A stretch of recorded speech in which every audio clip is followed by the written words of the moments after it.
Subcommittee meeting. I'm Councillor Paul Alexander and will be chairing this meeting, which is being broadcast live on the Council's YouTube channel. Everyone is requested. Microphones must be muted unless you are speaking. Keep your camera turned on when you are speaking. The chat function has been disabled. If parties wish to add any additional information other than at their allotted time, they must use the raise hand function. I also ask participants to please keep their questions and comments brief and to the point. I now move on to item 1 on the agenda, apology for absence. Now, I have an apology received from Councillor Ben Coleman. And I understand there is an apology from one of the residents, Charles. Yes, that's correct, Chair. Sarah Chambers is going to be slightly late in joining, but she will be joining. The other 2 residents are present, Chair. Thank you. Well, I now move to declarations of interest. This applies to the members. Are there any declarations of interest? No, Chair.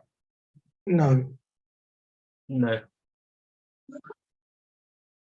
So now item 3, the Gilas Cafe and Restaurant, previously the East African Cuisine, 355 North End Road, London, South West 6, 1NN. I would like to ask everyone participating to introduce yourselves as I call on you. We should have with us Minazi Gebramayam. Hi. Hi. And would you turn your microphone off now if you're not speaking, please? McKenna. Can you turn off it? Yeah. Present, Chair. Sorry, Minazi, could you? Oh, thank you. Adrian Overton. Present, Chair. Thank you. Emmanuel Mponsa. Present, Chair. Jasmine Begum. Chair, I think she was having issues logging in, so she's watching it from YouTube. Okay. Now, we've got residents, Charlotte Dexter. Present, thank you. And I understand you'll be representing Amanda Campbell-Gold and John Schooling. That's correct, thank you. Sarah Chambers, we have an apology for her running late. Is Ellen Lewis? Present, thank you. Would you put your camera on, please, Ellen? As stated yesterday, unfortunately, my camera on my laptop isn't working. I did. So, Ellen, we should have a camera on because I've asked everybody else. I would appreciate it if you will get that fixed. Now, I understand you're going to be representing Per Oscar Skolberg, Hector Whitrow, Dominic Cherry, Minika Jury, Natasha Musi, Melissa Calaro, and Millie Bruce. That's correct. And Councillor Holder, I understand you'll also be speaking on behalf of Councillor Coleman, who's unable to attend. The procedure. Motion detected at the front door. Thank you, Councillor. But before we consider the application today, I can confirm that in addition to the main agenda, a supplementary agenda was published yesterday on the 25th of September 2023. Please may I quickly explain the procedure the committee will follow. We will hear the following. The licensing officer will introduce the application. The residents will then speak, the ward councillor, and finally the applicant. Usually each party will address the committee for a maximum of 5 minutes, following the presentation by all parties. The committee may ask questions of any other person at the hearing, except committee members. No party has the right to ask questions of any other party at any time during the hearing. Following the presentation and questioning, each party will be allowed a maximum of 3 minutes to sum up their case of representation. The committee will then retire for deliberations. Upon its return, I will announce the committee's decision. Please keep your remarks as concise as you possibly can. The presenting officer. Can I ask the licensing officer, Lorna McKinney, to please introduce the application? Thank you, Chair. On the 7th of July 2023, Mr. Manasseh Jibrahim, the applicant, submitted an application to vary the premises licence in respect of the premises known as Glass Cafe and Restaurant, previously named East African Cuisine, 335 North End Road, London, SW6 1NN. The premises currently benefits from a premises licence which permits the following licensable activity: the provision of late night refreshment, both indoors and outdoors, Monday to Sunday from 11 p.m. till midnight. The sale of alcohol off the premises, Monday to Sunday from 12 midday till midnight. The sale of alcohol on the premises, Monday to Sunday from 12 midday till 23:30 p.m. The opening hours of the premises is Monday to Sunday, 8 a.m. until midnight. The applicant has applied to extend the licensable hours for late night refreshment, the sale of alcohol both on and off the premises, and update the premises plans. The application as applied was to extend the licensable hours of the provision of late night refreshment, both indoors and outdoors, from 2300 hours till 1 a.m. The sale of alcohol both on and off the premises from 2 p.m. till 1 a.m. The applicant has proposed additional steps in the operating schedule to promote the licensable objectives, all which can be detailed in the report.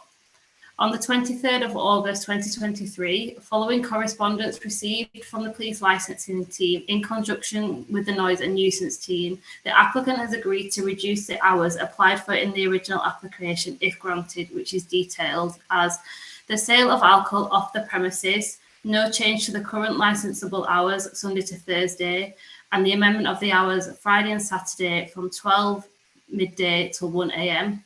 The sale of alcohol on the premises, Sunday to Thursday, no change to the current licensed hours, and with the extension on a Friday and Saturday from 12 midday till past midnight. The provision of late night refreshment, both indoors and outdoors, no change to the current licensable hours on Sunday to Thursday, and an extension of the licensable hours on a Friday and Saturday from 11 p.m. to 1 a.m.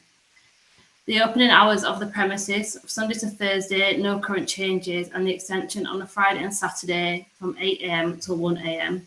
So what is before us to consider today is the extension of the current licensable hours of late night refreshment, both indoors and outdoors, on a Friday and Saturday of an hour from midnight to 1 a.m.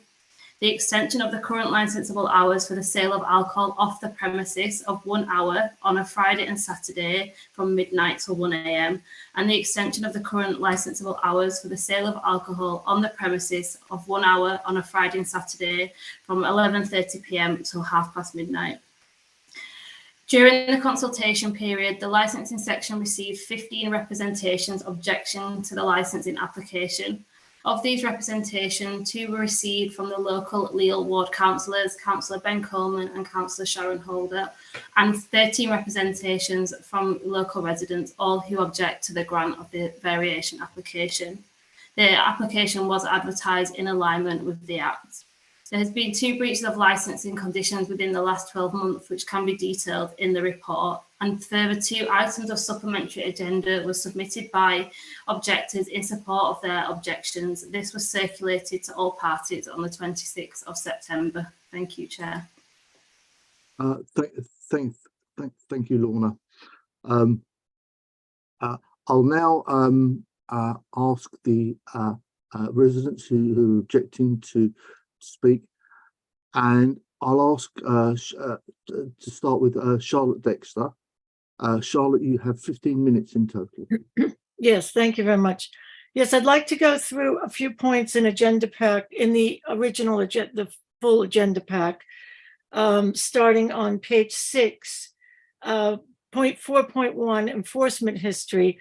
I'd just like to say that I've spoken with a few residents, and we're just concerned that apparently there was these are breaches of the conditions on the present license, and the license holder and the applicant hasn't, as far as I can tell, in his application explained anything about what he's doing about these breaches or what he has done about them. One deals with drug use, and the others deal with 3 of their conditions regarding CCTV, and it looks like they couldn't look at some CCTV when the police or whoever came in, whichever responsible authority came in. And finally, that they don't seem to have, it looks to me like they did not seem to have a refusals log. And it would be interesting to know if they're now using a refusals log and whether they've logged anything and whether that's working well with their employees or with the subleasing people that are using parts of the premises. I'd also like to point out on page 15 of the pack that their present license is in the name of East African Cuisine. This company was dissolved, according to Companies House, in November 2021. They are now applying as Gilas Cafe and Restaurant. In Companies House, that's Gilas Cafe with no restaurant word. This has been active until since 2010, so many years before. This doesn't really matter, we've learned in licensing, but it's always interesting to look at these and try to figure out who's paying business rates, who's not paying business rates, and things that matter to at least to residents who pay council tax. On page 26, we have a point that I'd like to make. So part 3, variation, it's called. And this is where the applicant ticks a box to say that they'd like to use the license if it's granted as requested tonight or as amended or as conditioned or whatever. They'd like to use it as soon as possible. So okay, that's good to know, and that's fair enough. But I would like to point out that this means, in essence, that the applicant has no intention of obtaining proper permissions for use of the basement for any commercial purpose, nor does the applicant have any intention of obtaining any proper permission for use of the premises as a takeaway, which it does not have within the planning framework. On page 39, I note that the applicant is always asked to attach their license. So he didn't attach the license, and then you're supposed to give a reason if you don't attach the license. And that's in the box there, you'll see. So he put NA for not available. Okay, fair enough, it's available somewhere, etc. But this is a bit concerning to me because it makes me question whether the applicant really is familiar with his license, especially since there have been breaches that we don't know how they were dealt with or taken care of. And I also want to know, I mean, I went into the premises and the license wasn't any, it's supposed to be near the front door, and usually people put it in sort of frames that you buy at the then Wilco or whatever, and they, put them on the wall.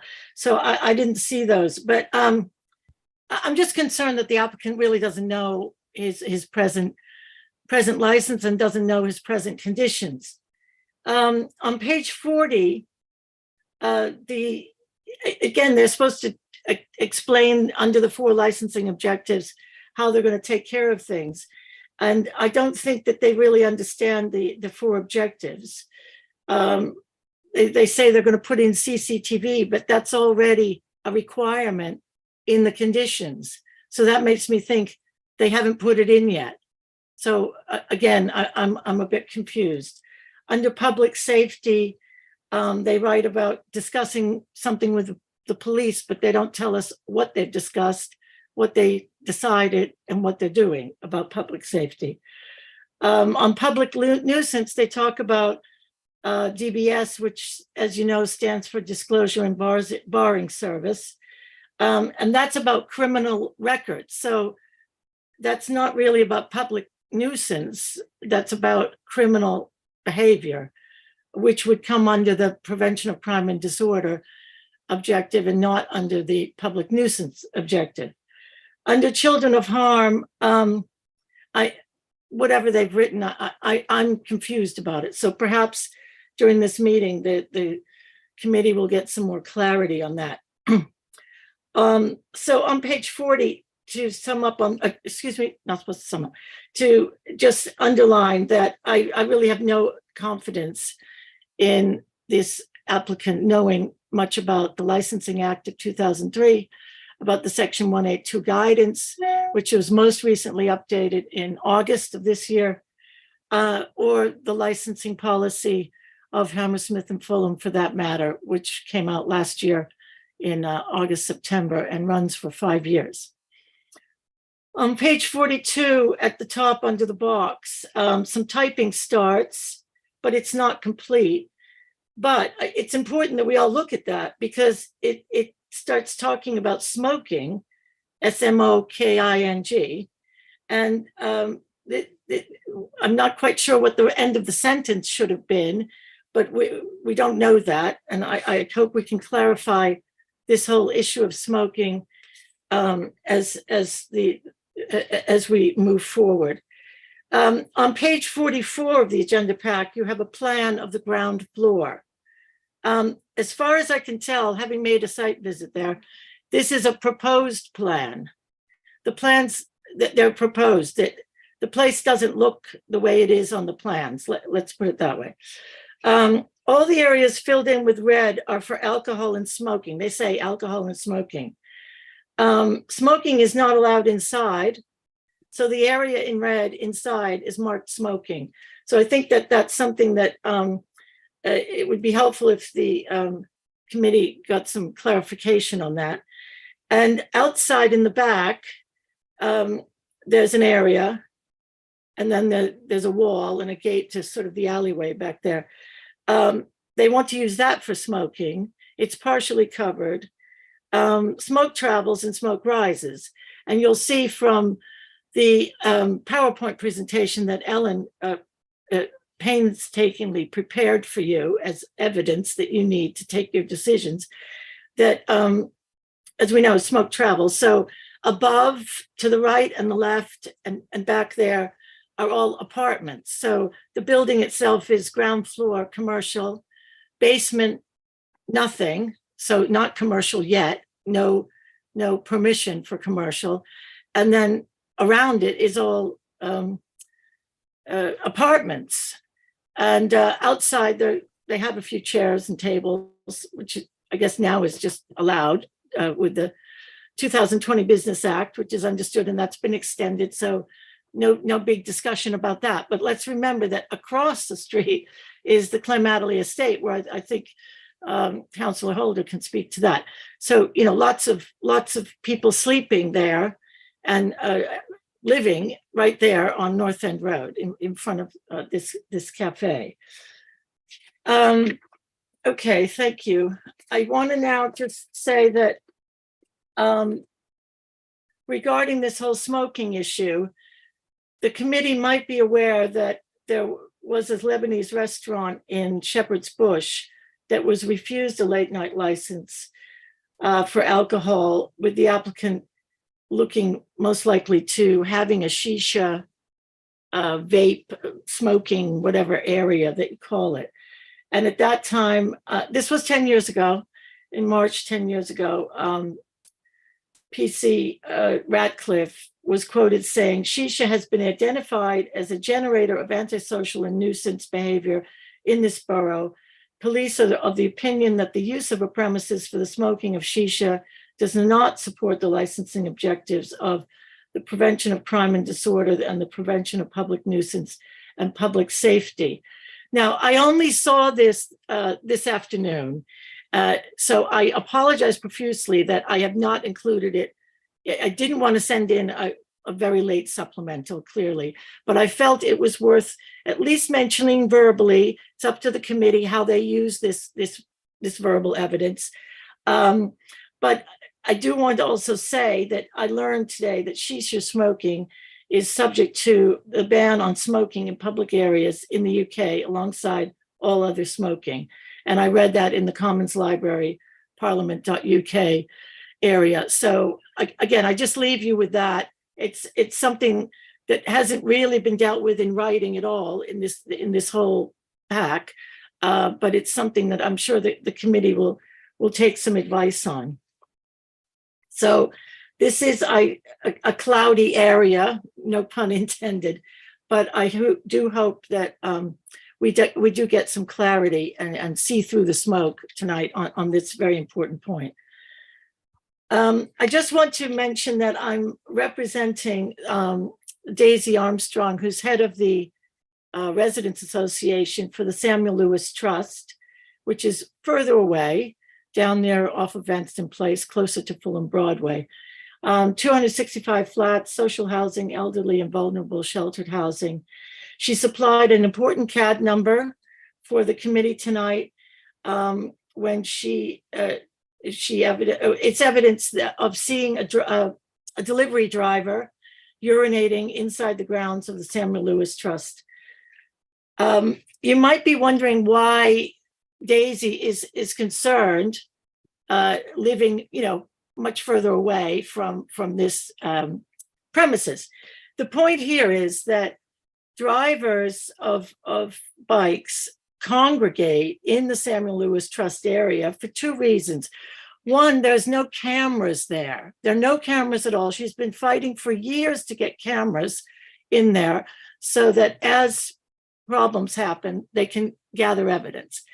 And we're trying with our ward panel and personally to help her with that. And I'm hoping that this year we can make some headway. So drivers like this because they can come in, there's no cameras, that's really good. And there's a lot of nice space in there where they can buzz around and park and so on. But what's really going on here is the following. I've spoken to some of these drivers, and I've spoken to some of them up on Northern Road and in front of Whole Foods and so on. And what we have here is what I'm terming a delivery economy territorial war. All right. So what's happening is it's very tribal. The guys who are in front of Papa John's and in front of McDonald's and a bit further up in front of one of the chicken shops, they kind of reign over these areas. And the new guys who come in and are trying to make a living, and the way they make a living is by, earning per delivery and going as quickly as they can. They want to come in and because they can get a lot of orders that way if they're in these hotspots, which are also the crime hotspots, by the way. So they get pushed away and pushed out. So one of the places they hang out is at the Samuel Lewis Trust. And then they kind of take their chances and zoom around. And when a guy leaves McDonald's, they zoom in and try to take his place. So it's unbelievable when these guys explain this to me. I mean, I do believe it, but I had to share it with the committee because this is really what's happening. Well, could I just remind you of the time? Yes, you can. Yes. Okay. So that was very important to explain to you. Now, on agenda item 5 in supplemental A, we've outlined various evidence for the committee. I'm not going to go through it, but I did put under evidence A on page 27 of supplemental A, I explained that I visited the premises, and unfortunately, I was not allowed to see the basement, and I was not allowed to see the ladies' room. I actually needed to use the ladies' room in addition to, whatever. But I walked in, I introduced myself as I've explained here. And what I saw was not on the plans. The manager wasn't there. They did explain to me that each person kind of sublets areas. The back, I started walking through a fire door that was open all the time. Not a good idea, but anyway. They wouldn't let me go through there. They stopped me from doing that. So I just was very concerned, but I'm glad that I went there, and I'm glad that I can answer some questions about that if there are some. In evidence B, we looked at framework, the takeaways. Evidence C in this pack, a recent appeal that at the Magistrates Court in Camden, which goes into great detail about noise nuisance at the point of delivery. And this is a very important decision in the evolution of the Licensing Act, because there's always been difficulties with talking about the premises, but now we have alcohol and hot food, late night refreshment, moving from the premises down the roads and finally to the customer. So it's not just over a bar anymore and you give the customer their drink or give them their chicken. You have a long, long, long arm, up to 3 miles usually. And then finally, you're delivering it there. And that's where a lot of nuisance happens. So that's why we've put that important decision in. And then we've talked about the fact that in evidence E, that we're concerned that the police suggested hours are different than the framework hours. And Yeah, because of hours elapsed, just to let you know. pardon me? Sorry? Oh, I'm Sorry, I'm sorry. Charlotte, if you could finish up now. Oh, okay. I thought that the chair would tell me that. So, okay, Charles is giving the timings tonight. Is that correct? No, that's not correct. Oh, okay. All right. Sorry. Okay. Well, anyway, so I commend to you our evidence pack, and I'm looking forward to learning more about the applicant and answers that are revealed.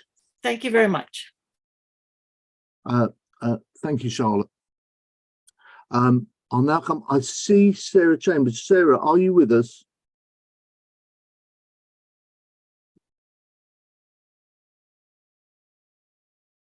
Good evening, Sarah. Are you ready to start?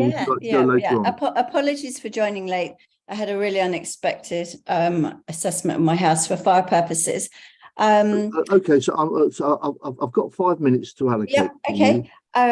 So I'm participating in my role as co-chair of the Fulham Grove ward panel, which is an amalgamation of part of what was Fulham Broadway, part of what was down towards Parsons Green, and part of it has gone off to Lily Road. So I live very fairly close to this premises, and the reason why I've submitted a representation is I don't believe that that the hours that the owners of this business are conducive to the licensing objectives, i.e. the prevention of crime and disorder, public safety, prevention of public nuisance, and the protection of children from harm. I know where the premises are. I walk past it all the time, as do our local residents and members of the ward panel. And the premises is obviously at ground floor on the street, but above it, it's residential. And we all strongly believe, the ward panel members, that the residents have the right to peace and quiet. So being open till 1:30 a.m. and opening at 8 a.m. is not conducive to peace and quiet, particularly for children. I think something that really came to light at the last ward panel meeting was the police officers, that's the Safer Neighbourhood team, advised us that the North End Road is a hotspot, to quote them, for crime and antisocial behaviour, which we were really surprised at, because totally unaware of this, but apparently there are quite a few problems now happening on the North End Road, a little bit further south, but it's kind of bubbling along and stretching along the North End Road. And I mean the section between, because it's a very long road to be specific, south of the Lily Road double roundabout and down to the roundabout with the Fulham Road near Waitrose. So in that section, the police are repeatedly called out for issues. This has also kind of been borne out by what I've heard actually from some councillors as well. So this is in the form of antisocial behaviour, nuisance, and as well as there being crime and antisocial behaviour, I think this is kind of compounded by the behaviour of the delivery drivers. As the number of delivery drivers is drastically increasing, they're causing noise, they're causing a lot of pollution. I find that really hard to actually square away with the council's plan to improve pollution and the green aspects of the borough when there we're getting more and more delivery drivers who are issuing more and more kind of particulate pollution into the atmosphere. There's also an issue on virtually every single side road off the North End Road due to litter, nitrous oxide. We have issues with urination. We have issues with defecation. The issues that Charlotte was talking about, I hear all the time on the Samuel Lewis estate with people using the various estates around here for urination, defecation, drug taking.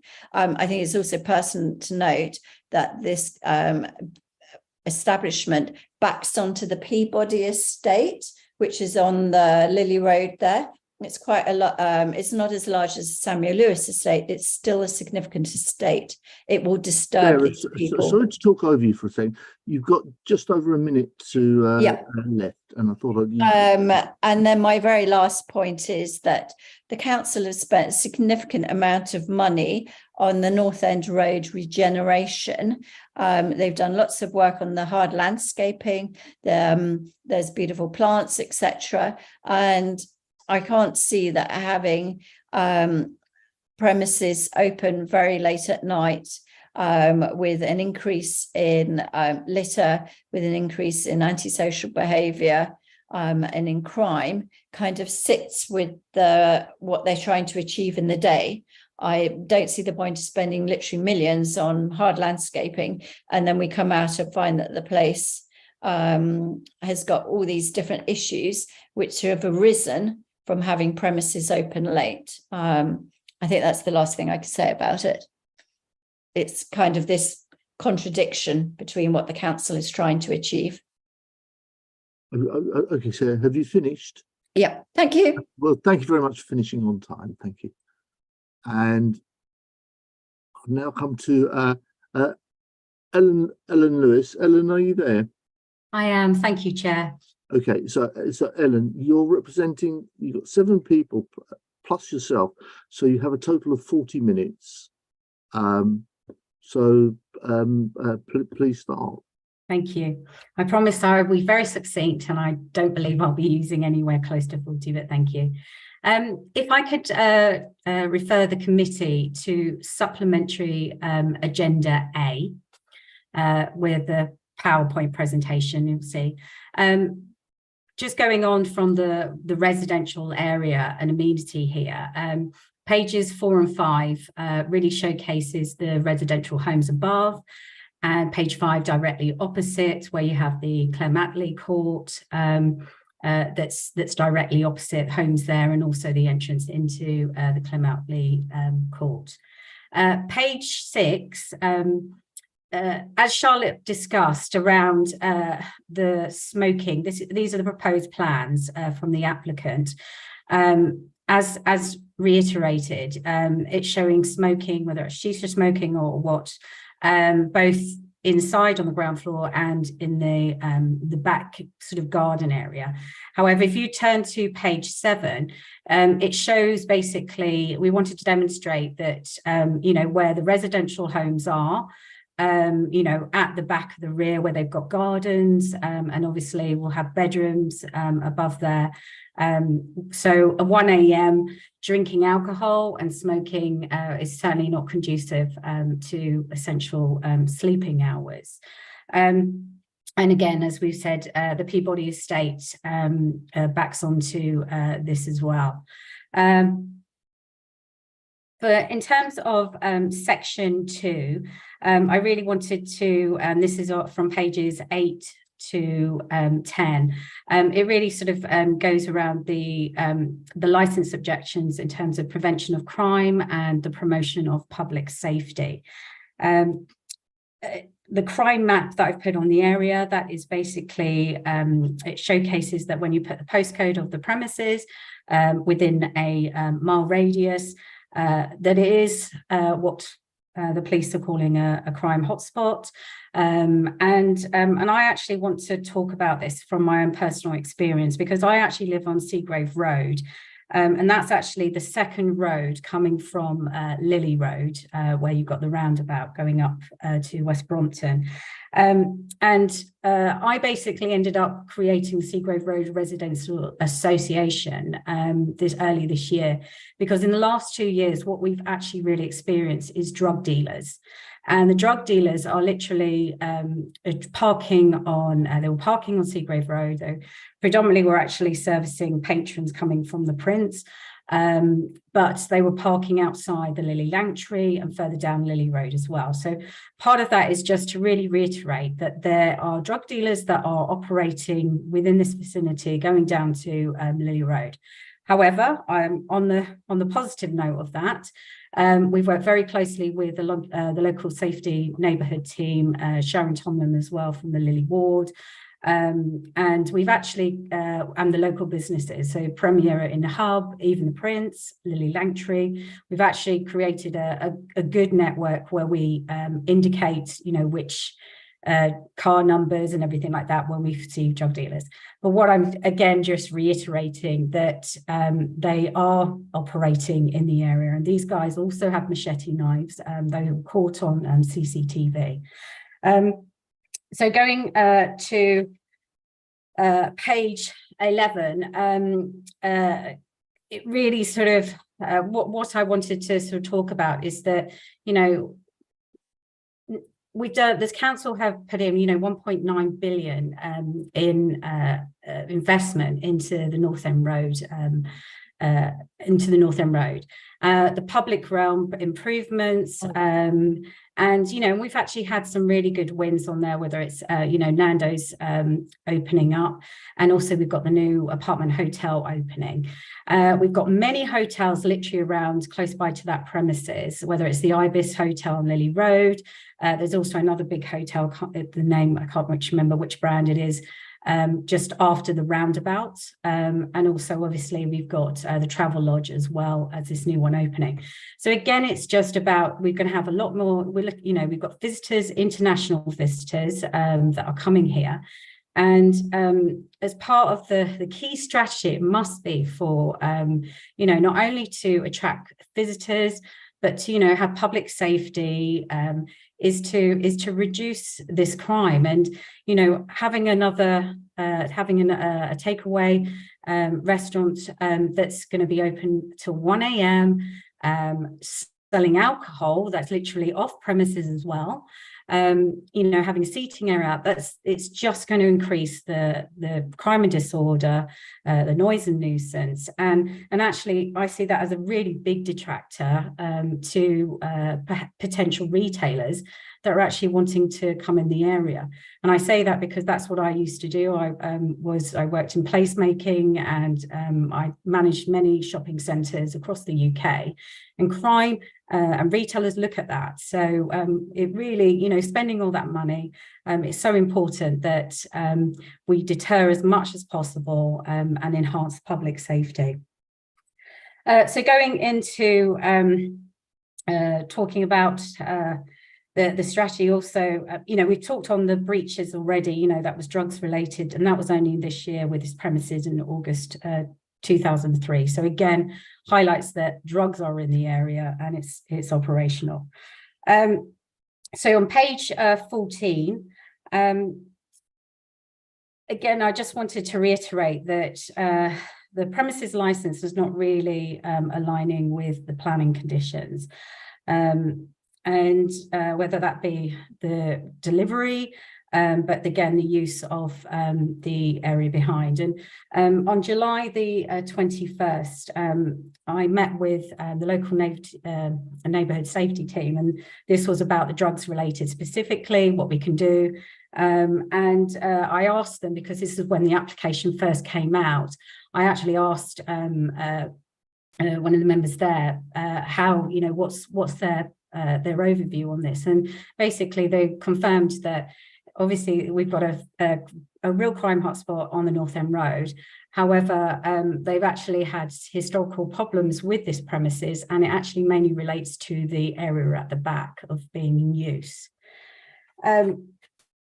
If I go back to going on to page 15, This really is around the creep of hours, and it kind of showcases that from 2020 the alcohol license was granted until 9:30, but then we saw another application in 2022 which is now until midnight, and now again another planning application, a license application for 1 a.m.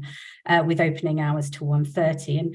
And you know, this is although it doesn't align with the framework hours, but you know, it really reiterates our major concerns as residents. You know, our fears around crime and disorder, public safety, and you know, and actually being able to get essential sleep. I can't state this enough that you know, we truly are entitled to 6-7 hours. We've got jobs to go to, and we need that sleeping time frame.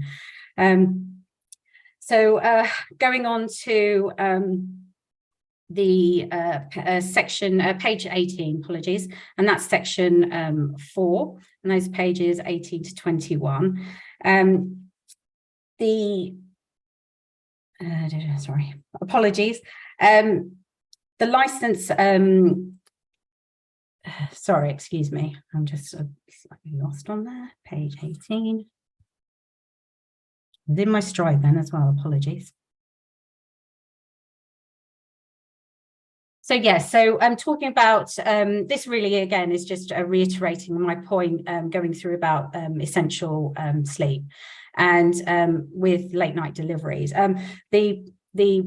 The premises is already on Just Eat and Uber. So what we, you know, again, they'll be utilising late night deliveries, which will implode onto essential sleeping hours. And as Hammersmith already has already been established, I won't preach to the converted here that, you know, it is it's been named as the worst borough for sleep deprivation, and you know, only opening to, again, alcohol and 1 a.m. opening is just going to compound onto that problem. We've got many families that live all around here, and you know, if we've got drivers that are delivering to all hours, it is going to affect us, because a lot of our homes in my building, we've got street facing bedrooms.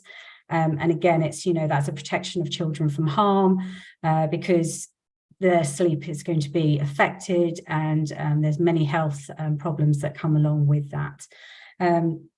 There is, I've put within the pack that there was a judgment with the Hampstead and Gardens properties versus Diometrius, where the High Court judgment basically said that we have, as residents, the courts have long recognised the rights of householders to quiet enjoyment of their homes, now found in Article 8 of the European Convention of Human Rights. Whilst the applicant isn't actually delivering alcohol as yet onto their third-party delivery services, I say yet, and again, I've put into this pack in page 20 of recent research that was taken in 2022 by Alcohol Change, and this was all around the current systems that are in place, and how effective they are in terms of protecting children as well as vulnerable adults. And the research identified major weaknesses, concluding that the current methods of online age verification was largely ineffectual, and that 72% of those cases where alcohol was ordered for delivery within 2 hours was subsequently handed to 18 and 19-year-old test purchasers. So whilst I really appreciate that the applicant isn't currently selling alcohol via deliveries, it could certainly something that could be put into that. On the sorry, for the last conclusion here, on page 25, the Mayor's London Plan of 2021 really talks about creating a healthy city. And within that, it specifically identifies that, that includes the health, mental and physical health of Londoners and reducing health inequalities. Again, I just say that if you've got all this noise and nuisance happening from 1 a.m. Onwards, then that is going to massively affect our health, and that is a public safety issue, as well as the protection of licensing objective of protection of children.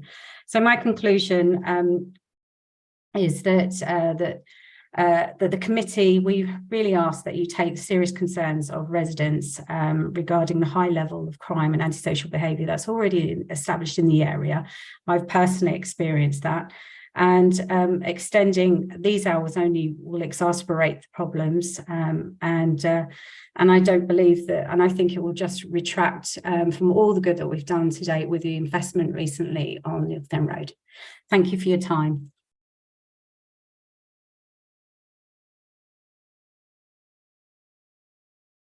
That's it from me. I did promise that I'll try and be as quick as possible. Thank you.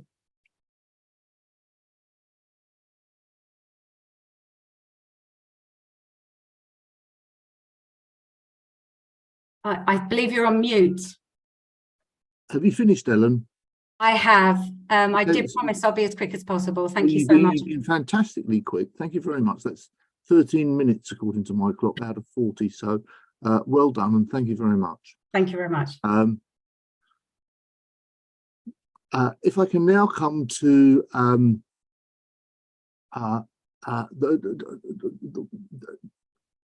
our ward councillor, which is Councillor Sharon Holder.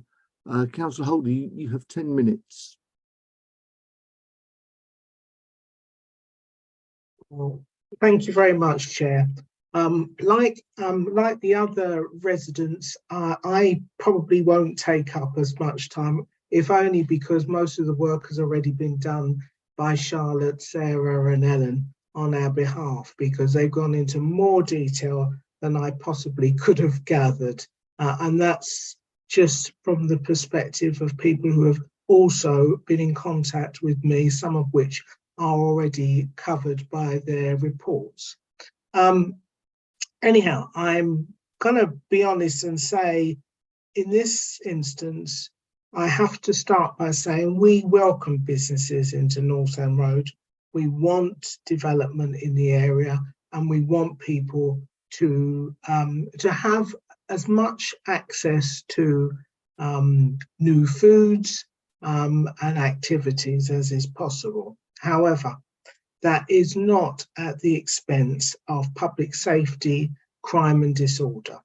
And there has already been, in my view, not in my view, in the local police officer's view, a marked increase in crime and disorder happening around the area of North End Road, some of which has already been mentioned in terms of Peabody Estate, and the residents that live on Peabody Estate themselves have complained because some of the very cycle drivers and food delivery individuals have parked up, and yes, they've urinated and excremated and on their estate as well, and they're not happy about those sorts of things taking place, and it's completely unnecessary. But anyhow, that is what's taking place already, and quite frankly, Councillor Coleman and myself would have to oppose any extension of the licensing to any extra or later time than is currently at the disposal of glass. We have residents who live above the shops who will be disturbed.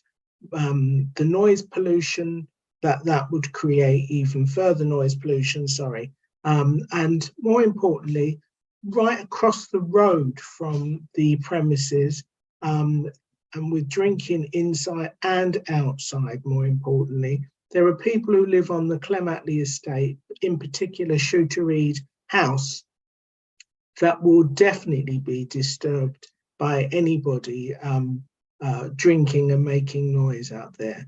I'm also more concerned about the families that live up there. There are about 10 families that live across that block, and that block looks right over onto North End Road.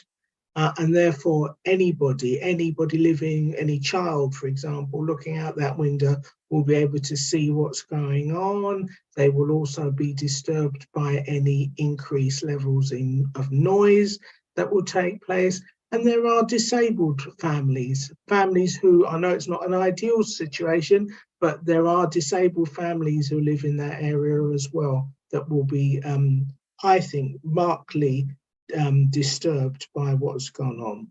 So in essence, Chair, what I'm saying is that both Councillor Coleman and myself support what has been said by the residents, and therefore we too would want you not to support this application's extension.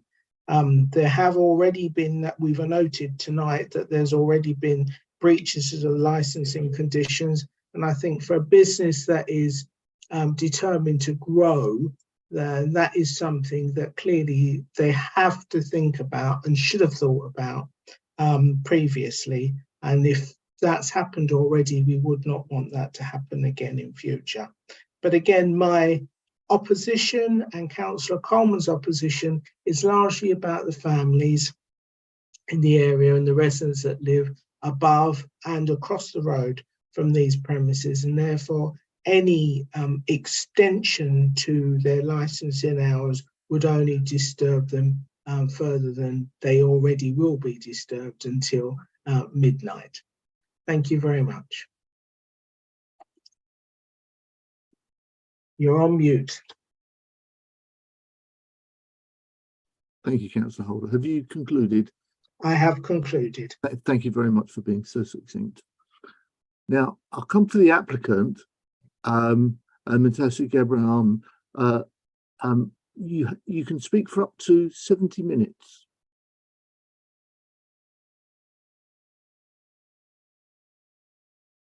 Are you okay? And are you well? Have you microphones on? Yeah, can you hear me? Yes, I can hear you. Yeah, thank you very much. Yeah, I just wanna I would like to explain everybody from Sunday to Thursday. I'm not trading like I'm trading normal hours where I was trading. Yeah, but from Friday to Saturday, they added on me 1 hour because I spoke with the police officers and with the noisiness, and they allowed me to stay till 12:30 instead of 12. So, and I'm not going like what I was asking about the hours to change, but I'm going to trade the same hours where I was trading before. But I want to answer the questions from the lady who was talking the first time. So she was talking about drugs. There is no drugs here. There's not nothing from police. The police, they never come here. For the last, I've been from 2019 from here, yeah, in this premise. So it's never happened. They never police. They come my premise, yeah. There's no report from police. I don't know from where she get it, yeah. Number one. Number two, she was talking about my company. So the company, they was trading from 2010 from Shepherd Bush Gold Dock Road 39A Gold Dock Road, W12 8QP, yeah. And I moved from Shepherd Bush to here 2019. My shop being called East African Casino under the name of Glass Cafe Limited. So there is no change. We changed the name of the shop, and the name of the shop was being called East African Casino. So I changed it to the same where I was trading in Shepherd Bush, Glass Cafe and Restaurant. Yeah, this is number two. And number three, she was talking about the late refreshment till 1:30. There's few pub across the road. They call it Goose. They run it till 1:30 with live music. Yeah, but if she's talking about my shop, it's open until 12:30. Yeah, she should complain about the noise. There's this here crossroad. Yeah, Goose. There is another one as well. There is Jazz. They run it till 1:30. There is a shop they call My Shop Local Express in Lily Road number 84. So, but she was talking about this shop. But she said about smoking inside. There is no smoke. There is no low smoking inside to the basement. I have a rear garden. It's open, and I don't need planning permission for it. It's open already. There is a garden. There's a rear garden. So that's why I was asking, because I needed to have from my council to be permission to smoke there. But by the law, I don't need to ask if they want to smoke outside my garden. It's an open area. Yeah. So that's what they were talking. These people, even they not living close here. They don't know even the area. The back, there is this rubbish from the T-boat area. There is no people living there. There is dentists. They know there is no people living there. There is no people. Only there is people living opposite side of North End Road. Yeah. So I don't know from where they get it in this. All these things they made it about this shop. There is a lot of shops open till late. Yeah. I don't. They never talk about it. They should talk about Goose Crossroad. I don't know why. Mine is a local shop for our local people around here, and I pay my business rates since 2010, and I have 2 shops around here, 327 and 335, and under my name. So, and I was paying my business rate properly from that day till now. Yeah, and my company is being registered properly. She can find it online if she want it, and everything. And in the last, she was talking about the license that wasn't displayed in the outside my in front of my shop. There's been displayed. They all and the council, from the council, they came, they check everything. They happy with my job. I don't know from where she get it this. And finally, she was talking about CCTV camera. There is a CCTV camera 8+4, 12 cameras being recorded this shop. And the police, they're happy with me. What I asked, even the council, the license team, they're happy. They came and they investigate my shop. Nothing. There's nothing complaint. I've been here the last 3 years and a half. There is nothing issue with my business. I never have any complaint from my neighbors from where they get it. I don't know. And this is a normal restaurant for local people. They can welcome to try our food. I'm from East Africa. That's it. That's what we're doing here. We're not asking about nightclub, and this is a restaurant, and it's allowed me to take to take takeaway, Deliveroo, Just Eat, Uber. By the law, it's allowed me to do that. So I don't know from where they get it, these people. So, and another thing here, this shop, I never have any problem with my local people. There is one local people being complain about this shop.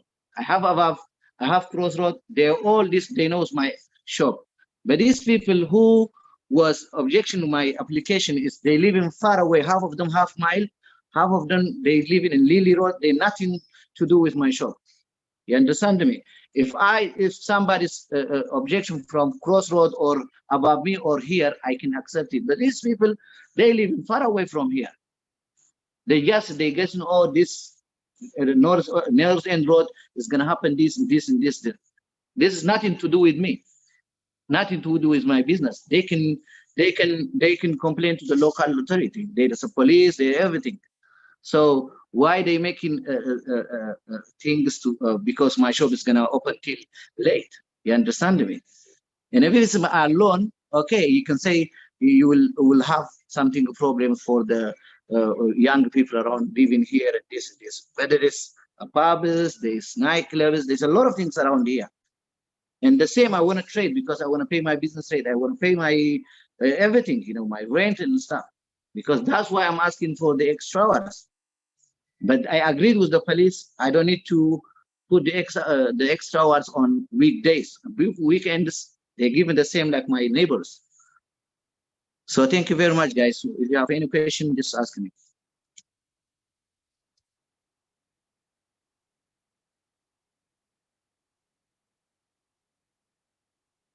You're muted. You finished? You happy? Yes, thank you very much, sir. Well, Thank you. I really thank you for finishing so quickly. Thank you. Return to the agenda. I'm going to now ask committee members. Can I ask each committee member in turn to ask questions of any party about the application and issues that have been raised at the hearing? Councillors.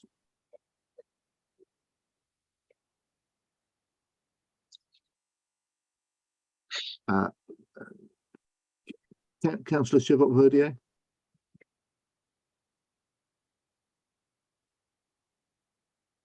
Thank you, Chair. So I wanted to talk about the enforcement aspect. So we've heard from the applicant and from the residents, and then we have the report, which is on the website. So in the report, which is the main pack, which is at page 6, and it's point 4.1, we're told that in August 2023, on the 1st, there's a licensing inspection carried out with the Health and Safety and Trading Standards Officer, and that there was an inspection sheet left as a warning letter for a breach of condition. So licensing, get ready, because there's a question coming over to you. And then the second time we're told that on the 20th of December 2022, which is less than a year, same thing, an inspection sheet is left as a warning letter following a breach of license conditions 8, 11 and 14. So we see the conditions below. Condition 9 is in relation to drug use, 8, 11 and 14 to security cameras. Adrian or Lorna, whoever wants to take this, I'm trying to understand what the meaning of a sentence that says an inspection sheet was left as a warning letter for a breach of condition 9 means. So I can help with that, councillor. So when to make things quicker, I suppose, to make things more efficient, when we carry out a licensing inspection, we leave a carbonated copy of an inspection sheet there, and the applicant, the license holder, then signs the bottom of that, and we outline what the breaches were, if there were any breaches, and leave that with them as the warning letter, so that we don't have to go back to the office and then send out a warning letter separately. Sometimes we do send out a warning letter separately if it's something quite complicated, but in this circumstance, we just decided that we would leave the inspection sheet as a warning letter. And actually, so I should say, on both of those occasions, we decided to leave an inspection sheet as a warning letter. If you like, I can outline sort of why we took that enforcement action. I don't know whether that would help. Yes, please. So in December, where we visited, we found 3 breaches, which were relatively serious. The CCTV system not working isn't ideal. There was no refusals book, and there was no signage about a CCTV system. So we then scheduled that in for a revisit. And when we revisited in August 2023, we found that all of those issues had been rectified. But there was a further issue with a poster about drugs, a zero tolerance policy to drugs, that wasn't displayed. So we didn't find any evidence of drugs on the premises or any issues like that. It's just that the poster wasn't displayed. We were reasonably, although that was a breach, we were reasonably happy that the previous breaches had been rectified. Where we normally take further enforcement action, or we have real concerns, is where we're continuously visiting premises and we're finding the same problems again and again. But we found on that occasion that although there was a breach, the other breaches have been sorted out. And I think it's fair to say also that we did visit with the health and safety, an officer from the health and safety team and an officer from the trading standards team. And I know they did a thorough inspection and they didn't find any issues at the premises either. Thank you, Adrian. And you say that when you leave a sheet behind, this is signed by the business owner that you've inspected? That's correct. Yes, that's right. And so my question goes over to you for the applicant of this license permit. In your speech, you told us that you hadn't had a visit. You're right to say that no drug use was found, but I just wanted could you clarify what you said about cameras and what happened and what the outcome was? The question, okay.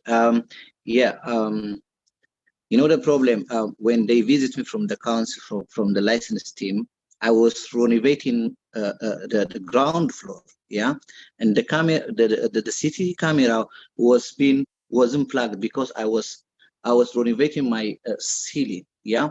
And when they visit me, I've been told them, listen, I was doing this and this, and that's why the camera system wasn't displayed. And then they tell me, okay, so we will give you warning, but next time, please, you need to do this and this and this and this. They tell me. And by the next visit, when they came, I done most of it, but I wasn't doing the for the drug throwing or something like that. So, and then once when they telling me I done it, I properly whatever they say the council, I did. So, and I don't think so about the drugs and stuff. I don't know, these people, they made it. You know, there's nothing evidence here as the license team. They tell you there is nothing evidence here is this, there's a drug or anything. You know, people, they can say, everybody can say, but there is nothing evidence here. So, and as myself as well, I'm a new business owner around here, because of course I'm learning from my mistakes, a lot of things, you know, wherever it's missing, I have to put it small by small. I can't put it everything together. So there's only my issue was this, and I did correct it, that one. Okay, thank you very much. Chair, I've got a lot more questions, but I'm thinking maybe to give way to someone else. Thank you. Councillor Afonso. Thank you, Chair. Good evening. So I do have a question for the applicant. You raised in your statement the fact that there are lots of other businesses in the vicinity that have 1 a.m. closing times. The licensing team have, as part of their report, quite helpfully put on page 49 and 50 the examples, and only one finishes at 1 a.m. and that's the Goose. Do you see yourself as a restaurant or as a bar/nightclub? Because it would help alleviate some of my confusion. Sir, thank you very much for the question. This my restaurant is a restaurant, you know, so I'm not opening for selling alcohol on, but by the law I have to have the license, yeah. But this is a food license. I have a food license. Plus, I apply for the alcohol license, and I'm not comparing. You know, I can't compare myself with the Goose. You know, understand me. But this is a restaurant, so I don't think so. There's no issue if I sell with alcohol with the food. Yeah. So I'm not opening. I didn't open it as a nightclub. This is a restaurant. It's a simple restaurant, quiet restaurant, yeah.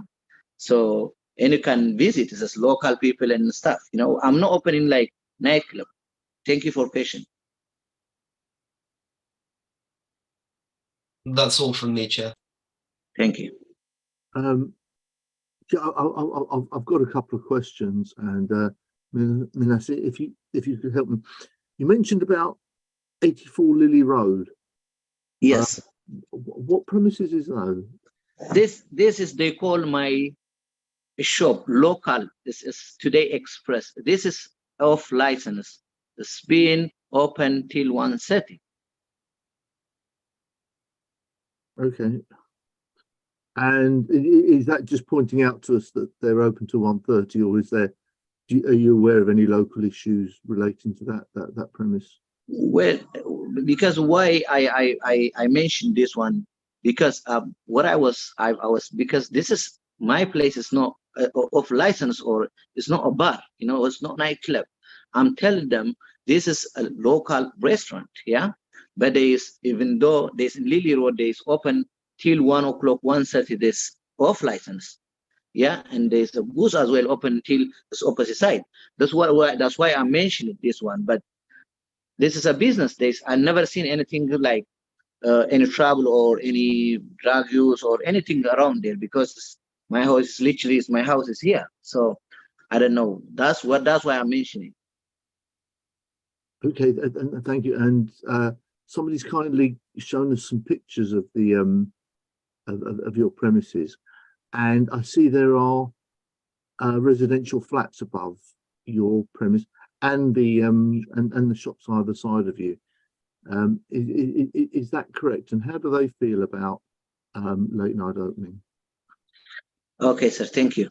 You know that because I'm not doing music, yeah, we're not doing, we don't have a music. We just like, you know, it's a restaurant with the food, yeah, and because why I was asking about the back of my yard.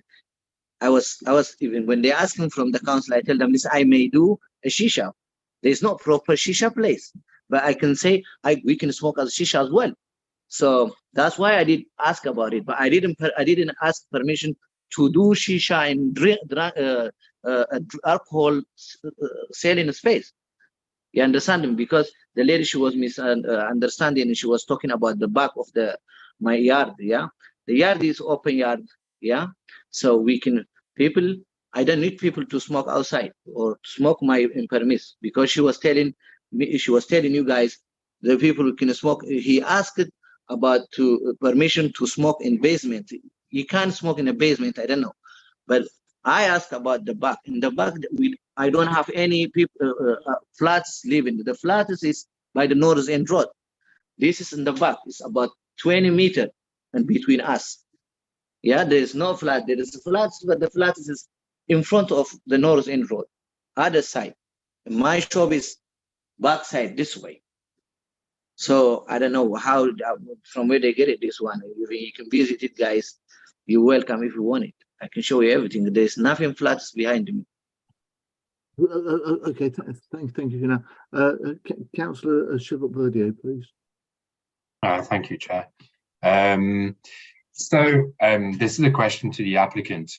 Yes. In your original application, you applied for a time system where there would be a half hour between the moment where people can buy alcohol on site and the time that the venue closes, which very often is people can order one last drink, enjoy it, and then leave.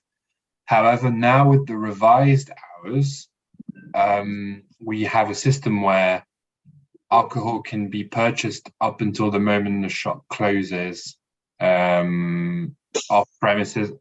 How are you sort of thinking about managing that? So late night refreshments, for instance, indoors can happen until the very second the shop closes.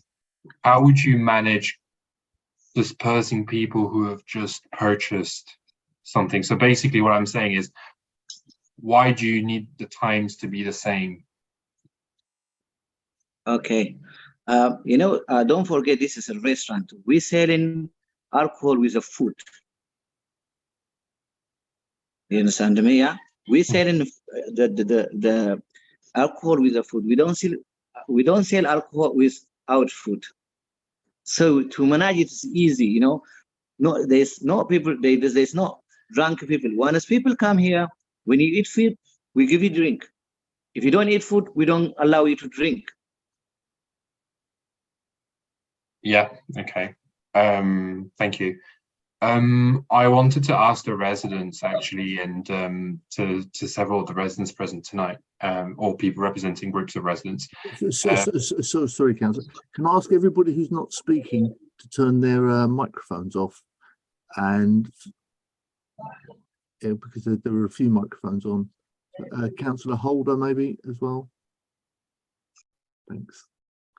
Please continue. I'm sorry to interrupt you. No worries. Thank you, Chair. This is to say to the people representing the residents, or even the local councillors, actually, do you represent tonight? We've had the addresses, but sometimes they get added up or anything. Right? Have you heard from anyone who lives next to the venue, near the venue, across the road, on the Clare-Matley estate? Is anyone here representing someone who's made a representation who actually lives near the venue? Is it a question to me? Sorry. No, to the residents. Or thank you. And in answer to your question, the answer is yes and no. I've had emails from people in the area. In fact, if I'm not mistaken, Ellen Lewis was one of the ones that I actually had an original email from. But the point is, yeah, I could have gone round talking to people about the application, but I think sometimes, in my view, this kind of just stirs animosity. We know how close the families live in relation to this property.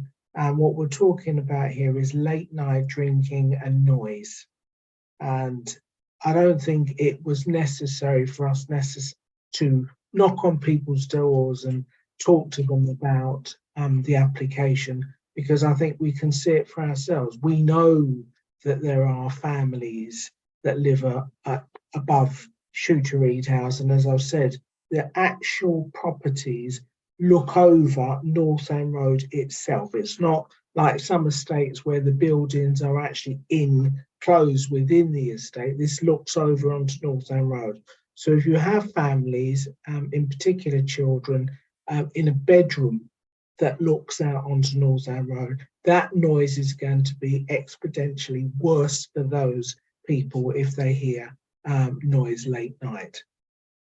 That's the reason why I've taken, and Councillor Coleman took the decision to represent those residents for ourselves, along with the residents that obviously live above the shops themselves, where Glass is located. Thank you, Councillor, because it's really helpful for us to know. Local councillors often get emails, and to hear it during this hearing is important for us to make a determination. I wanted to go back to something that's in Supplementary Agenda A, and that's probably to ask Charlotte to come in as well as licensing in a bit.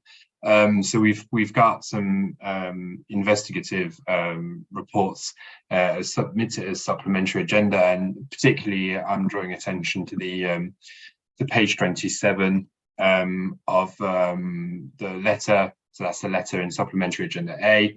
That then echoes to page 43, which is the vintage 1995 planning permit from Hammersmith and Fulham, and with our former logo. And there's basically in there condition number 05, which is a condition that reads as follows. In fact, I've lost it now. Sorry, 02. The premises hereby permitted shall not be used primarily for the sale of takeaway hot food, and any activity of this nature shall be incidental and ancillary to the permitted use for the consumption of food and drink on the premises. Charlotte, I know you put this together and you looked into it with other residents and Ellen. What can you say about this, and what have you found? I'm particularly interested in whether, for instance, this could have changed since then, but just one second.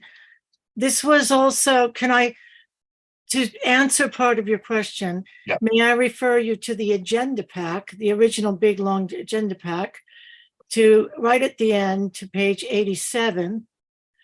On page 87, sorry, page 88, excuse me, page 88, an officer from the council brought this to your attention for use in this pack. This is Neil Milligan. He's at planning. And he brought this part. I'm unclear whether he bought just this part, the 1 to 5, or because 1 to 5 is repeated 3 times on the next 2 pages. So I don't know if he brought the whole thing as I did. And that's one of the reasons I put the whole thing in my so-called my pack.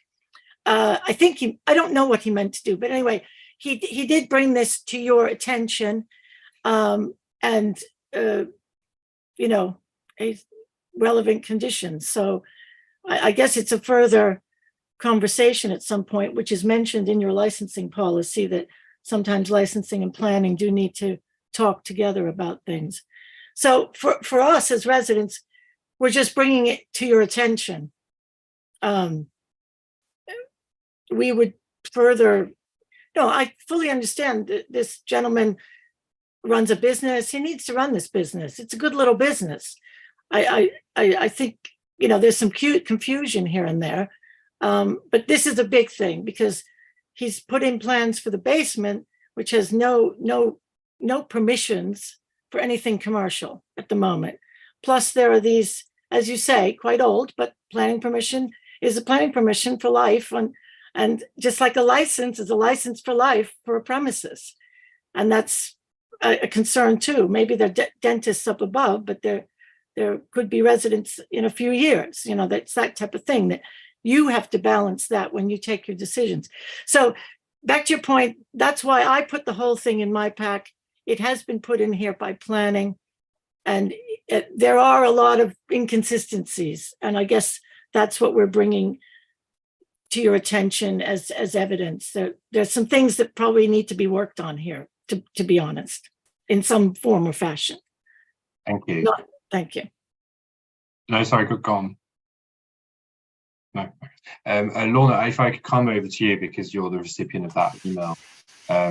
Is there anything you can tell us in terms of why has Neil included that, and what do you take with it? What is the impact of that planning permit in 1995 or 6? Well, I just sorry, go on. Sorry, finish. No.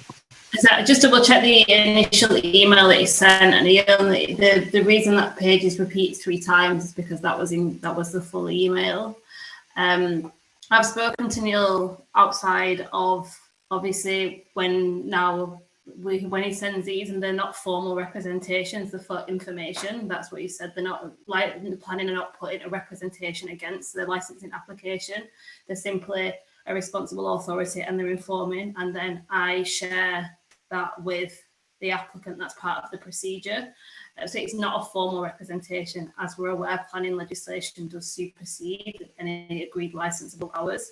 But again, it is kind of which do you apply for first? So it's also just remembering that they are 2 separate legislations. Yeah. Okay. We're making a decision. I don't think Emmanuel has his hand up. Okay, thank you, Lorna. Emmanuel, do you have any point to add? Yeah, just to reiterate what Lorna said, there are 2 different legislations. So we're here to make a determination on licensing, the licensing application. So we can't really take into consideration what planning issues that are standing. If there are issues, then planning would have to make an enforcement action from their legislation standpoint, but we have to look at it from licensing perspective strictly. So I just wanted to make that clear. That's cool. I wanted, again, Charlotte, I'm going to come back to you, and then probably licensing. This is to go back to also the information give us about the plan of the site, and I think that's been discussed in the speeches. This is to understand what's being claimed and what's facts. You say that you went to the premises venue on Northern Road and you found that the premise doesn't match the plan, because you say in your statements that you didn't find many tables, for instance, and actually on the plan that is included in the main pack, we see plenty of tables, including in the basement. So Charlotte, I was wondering if you could tell us more about that. Yeah, well, first of all, I wasn't allowed in the basement.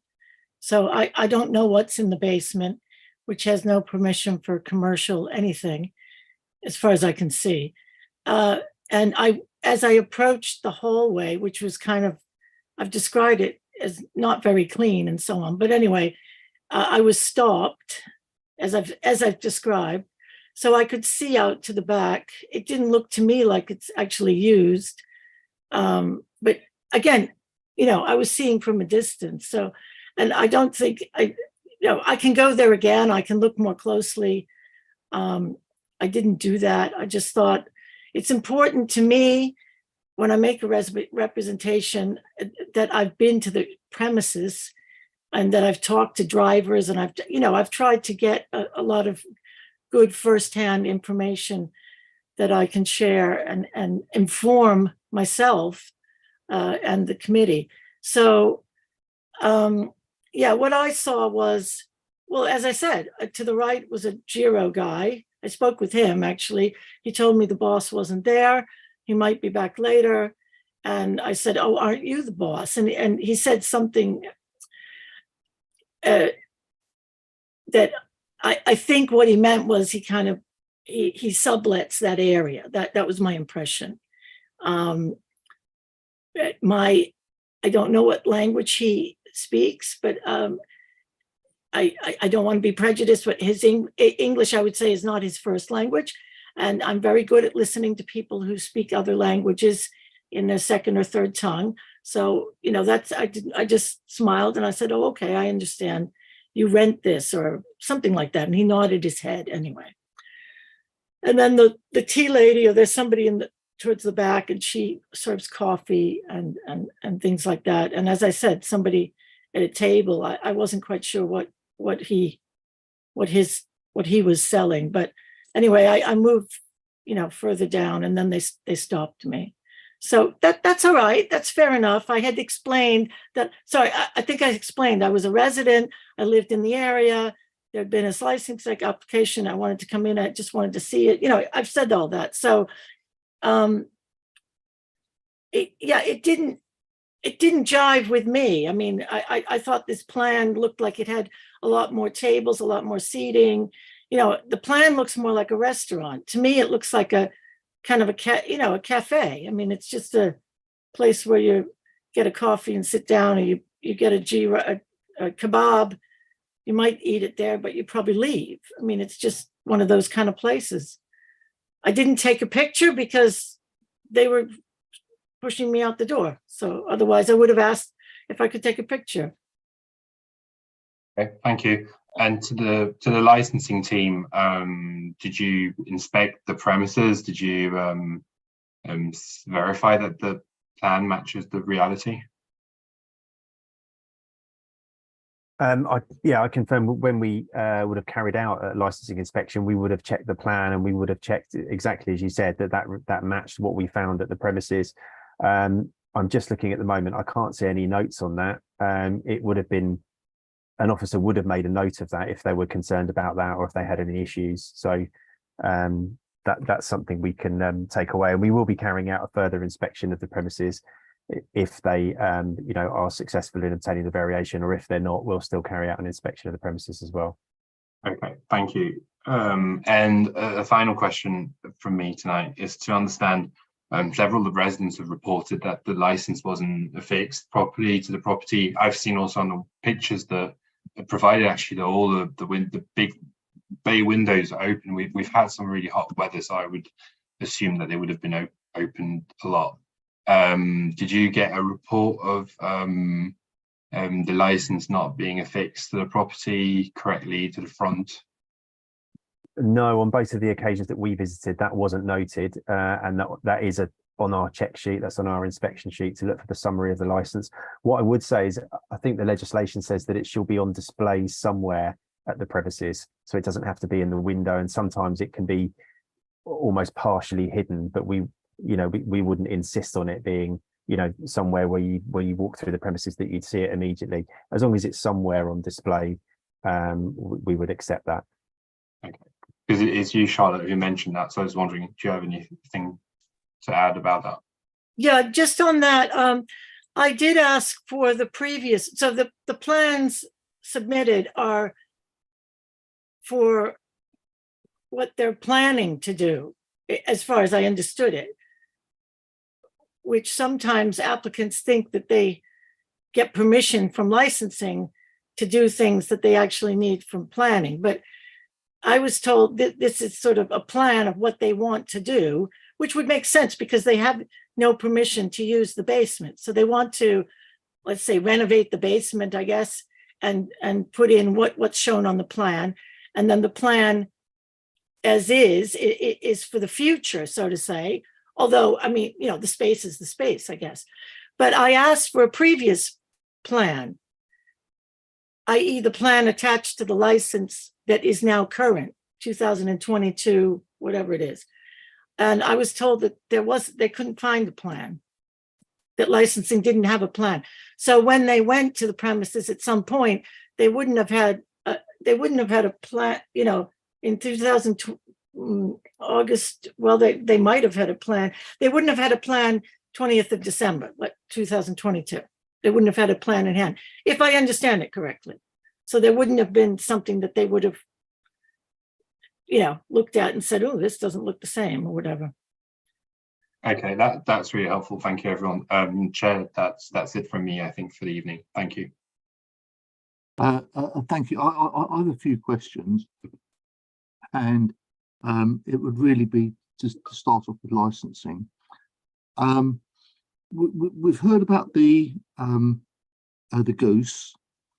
Now, I may be more familiar with the goose than either of you are, but can you just confirm that the goose has an outside garden, but they're not allowed to use it after 10 o'clock at night?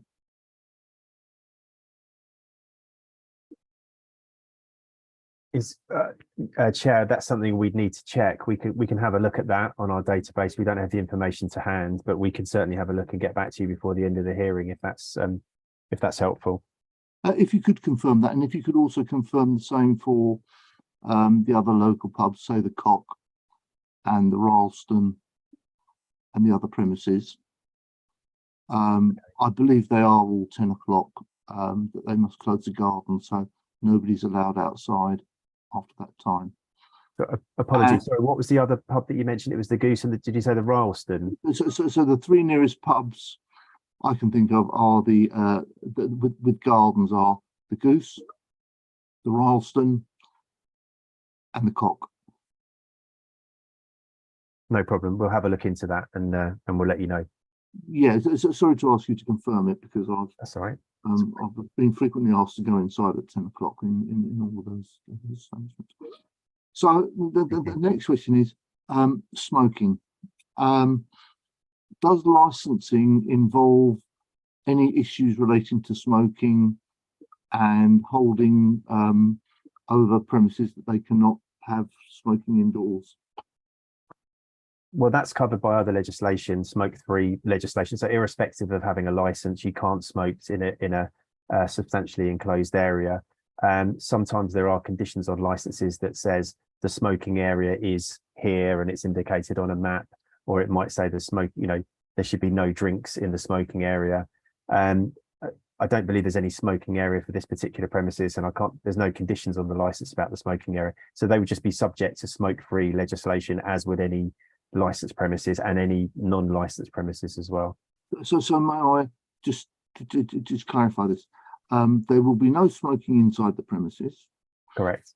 And in the event the garden was given a license to be used, the garden itself would be subject to being closed at a reasonable time, say 10 o'clock at night. Only if that was conditioned on the license, Chair. It wouldn't be automatic. So you could, if you wanted, add a condition this evening or what have you, or obviously it could be added at a later date to restrict the use of the garden area for a certain time. So, okay, if I can just go to Councillor Holder for a moment. Councillor Holder, sorry to ask you what is the quite an obvious question. These premises that are on North End Road, they all back onto residential properties, both between themselves and at the back of themselves. What's it like for somebody living in with their bedrooms at the back of the properties when somebody kicks off a garden in the evening? I'm just assuming your broader knowledge might be able to help us with this.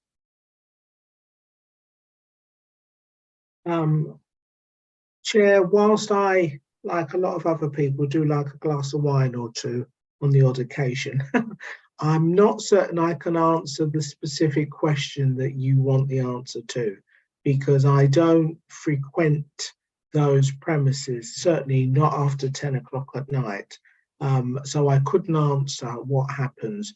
I've had no complaints from the Ralston, which would be covered under my ward. The Cock, however, is no longer in my ward. It's in Fulham Green ward because it's further up the road now. The Goose is an exceptional one. I have no complaints about the Goose, but then that is in an enclosed pub. And I know that they have security on the door and they keep the noise down. and they do not let people in after a certain time. So it's not quite, I think, the same as having the freedom to have tables and chairs in the streets and people making noise, which most businesses cannot control when they've got tables and chairs outside, because whatever the whomever it is that are using their businesses, obviously sometimes it gets a bit rowdy.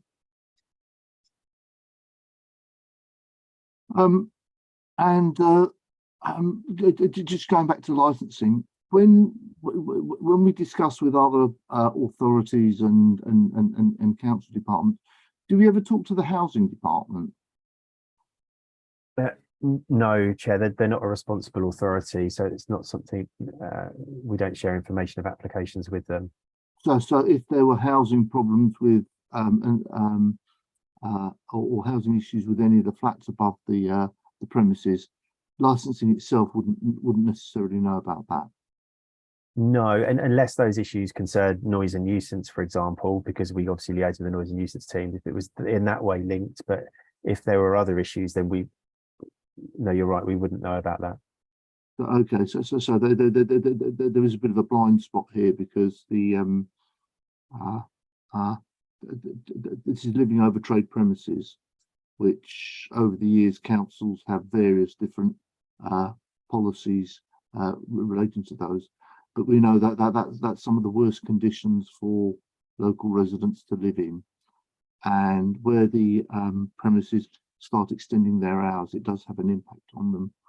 I was given to understand, and I will pick my words carefully, that the housing department have had to emergency locate people from above shops on this parade because of problems with the shops and noise. That's something. Yeah, that's something that you wouldn't know. You couldn't dispute it or endorse it. It's not something I've got any information on. Sorry, Chair. No, I can't help you with that one, unfortunately. Okay. Well, thank you. If I could just come to Charlotte Dexter.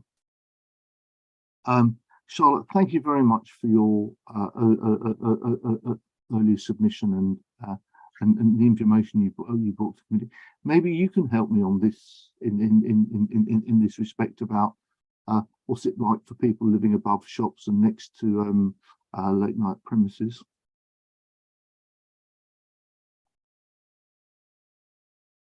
Yeah, well, I live very close to a late night premise that has a 2 a.m. license, and we have a lot of unfortunate problems, especially on Wednesday nights, which are student nights there, Thursday nights, Friday, Saturdays.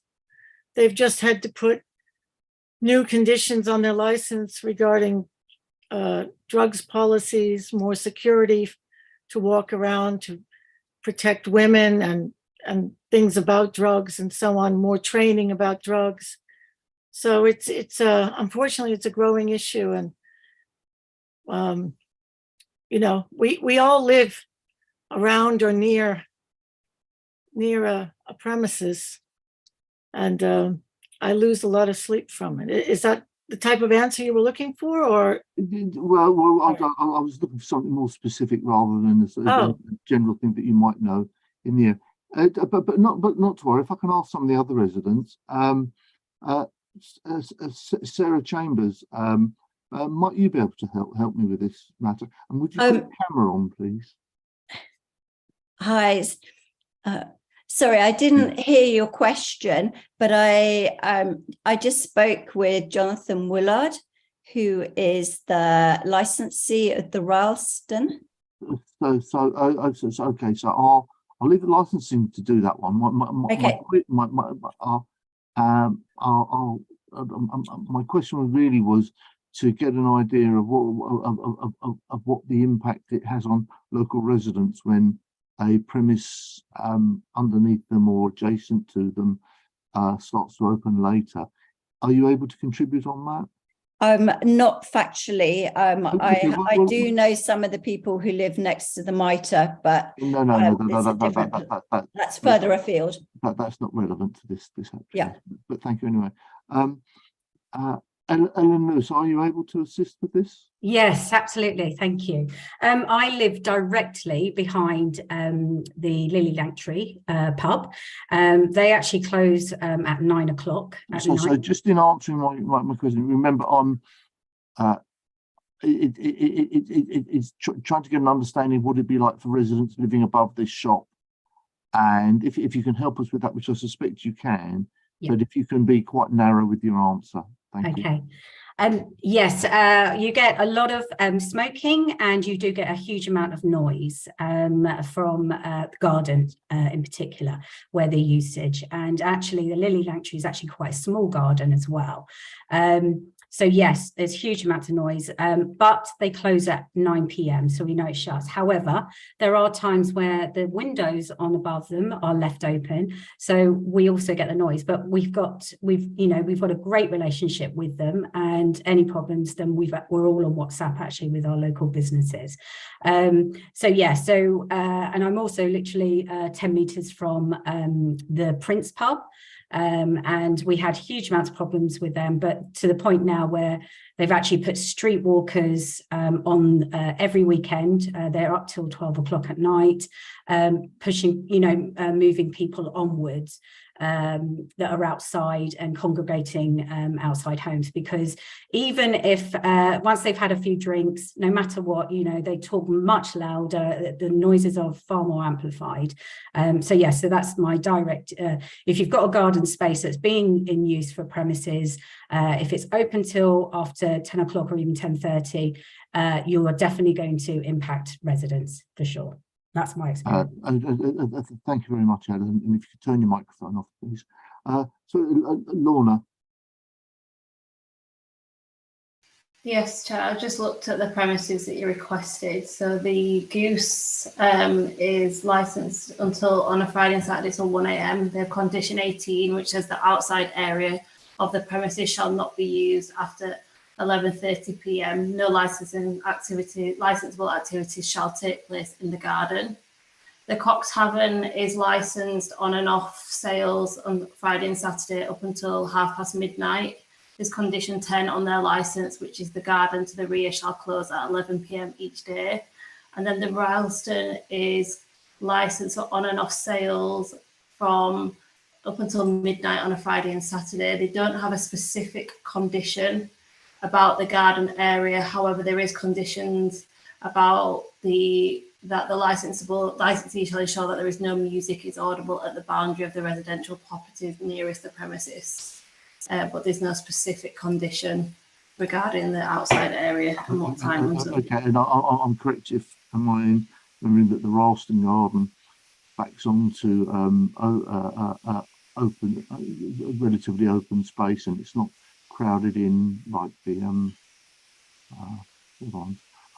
I think I should have asked Councillor Afonso. He's nodding. Okay, well, thank you very much. If I can come back to Ministry with your application, can you understand the concern of local residents about the noise and nuisance of your use of a garden, and also the issues around smoking? And what would be your policies that you would have in your restaurant? So you have to put your microphone on. Yeah, thank you very much. As they was discussing about the garden, we have a policy, like we don't have a music there. Yeah, we don't have that much people. This is a restaurant. This is not a pub. Yeah, this is not nightclub. So we don't have the people the same like Goose or another pubs they have. So we don't have, we telling the customer there's 2 people, 3 people, they can stay to the garden, here to smoke. So this is a restaurant. We don't have that much people it's like the pubs or the nightclubs. So we control the noise and everything. We don't have a music. We don't have nothing. We don't have a TV, nothing there. Are you familiar with any other places that are in Fulham or in the Fulham area that might be similar to what you're seeking, that have a garden that's open late at night? Yes, I do. There's one is in North End Road, the Shisha place, Crossroad. I don't know the number, but it's close to my shop.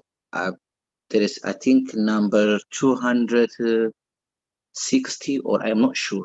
I don't know exactly the number, but it's close to the Goose pub, yeah. And the Goose as well, they stay till 12:30, and the garden is open for people who can smoke. Yeah, they don't stop them smoking.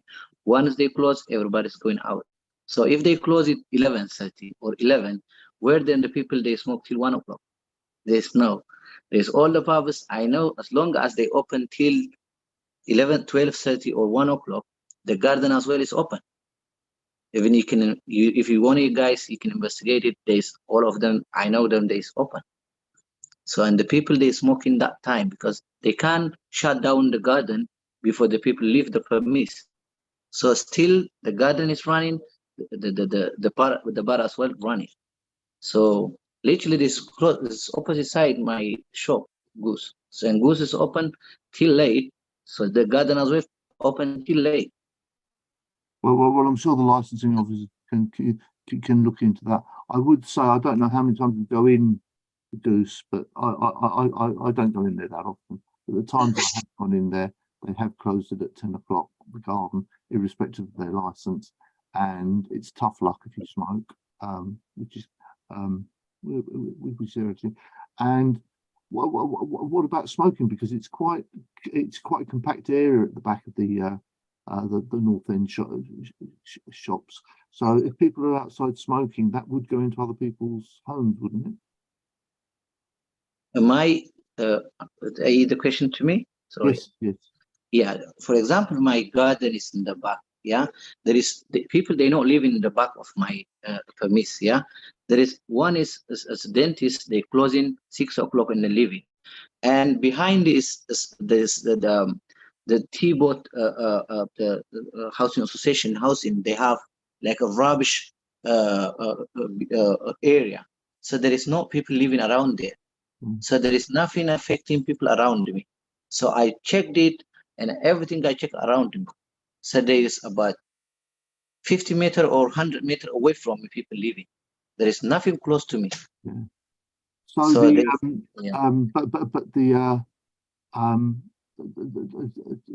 don't know necessarily above your shop, but above the adjoining shops, there are flats there with people living in them. This is our flats with the shop. There is flats, but the flat is front of my shop. There's no behind the shop. There's in front of the shop by the North End Road. Yeah. And there is alleyway in the back. Yeah. And there are obviously flats above the dentist as well. Yes, but if further in the there's there is North End Road. There's a main road. The houses is in the main road side. There is no to the garden side. Yeah, okay. Yeah.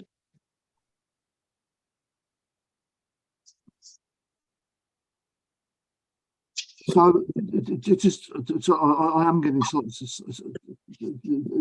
just working out what the full details of your application will mean. So there'll be no smoking inside your premises. No, at all. No.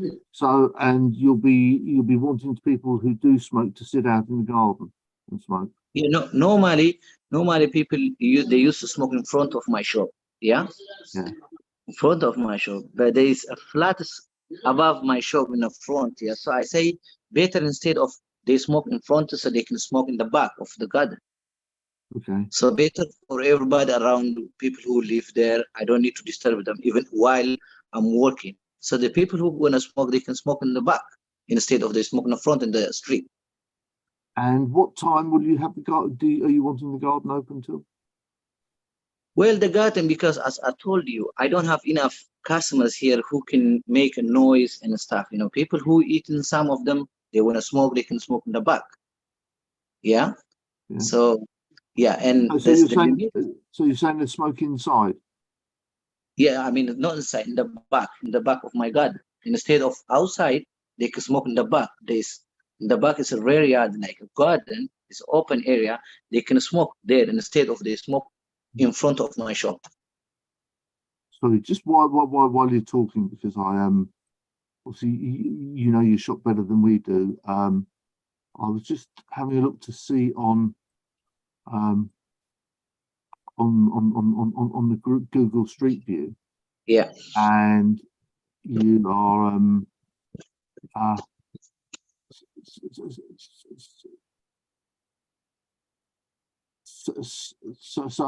okay, yeah, I can see what what you mean now. Yeah. Okay, thank you. But the beyond your back wall, there's another wall, and then there's the Peabody buildings. Yeah, there's only way that people can walk like fire exit.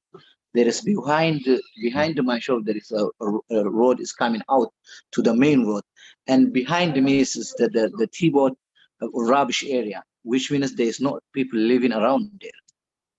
So I was just looking at within about 20 meters of your garden. Over like 40 or 50. Well, just 20 meters from now. That would incorporate quite a lot of residences in the Peabody estate. At least 5 or 10 homes along Sedlescombe Road, as well as all the flats and people who are living above shops. Yeah, there's as I told you the flat is front of above my shop, and the garden is behind. So the difference is about over 20 meters or 30, 20. I can say like 20-25 meters. Did you have the opportunity to have a chat with any of your neighbours about your proposals? Of course, I have a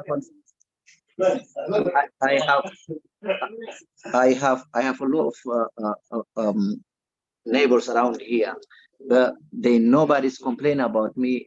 I never have any problem with them. I've been about 3 years and a half in this area, so when the people who was here complain about my smoking area, or I don't know, they live in further.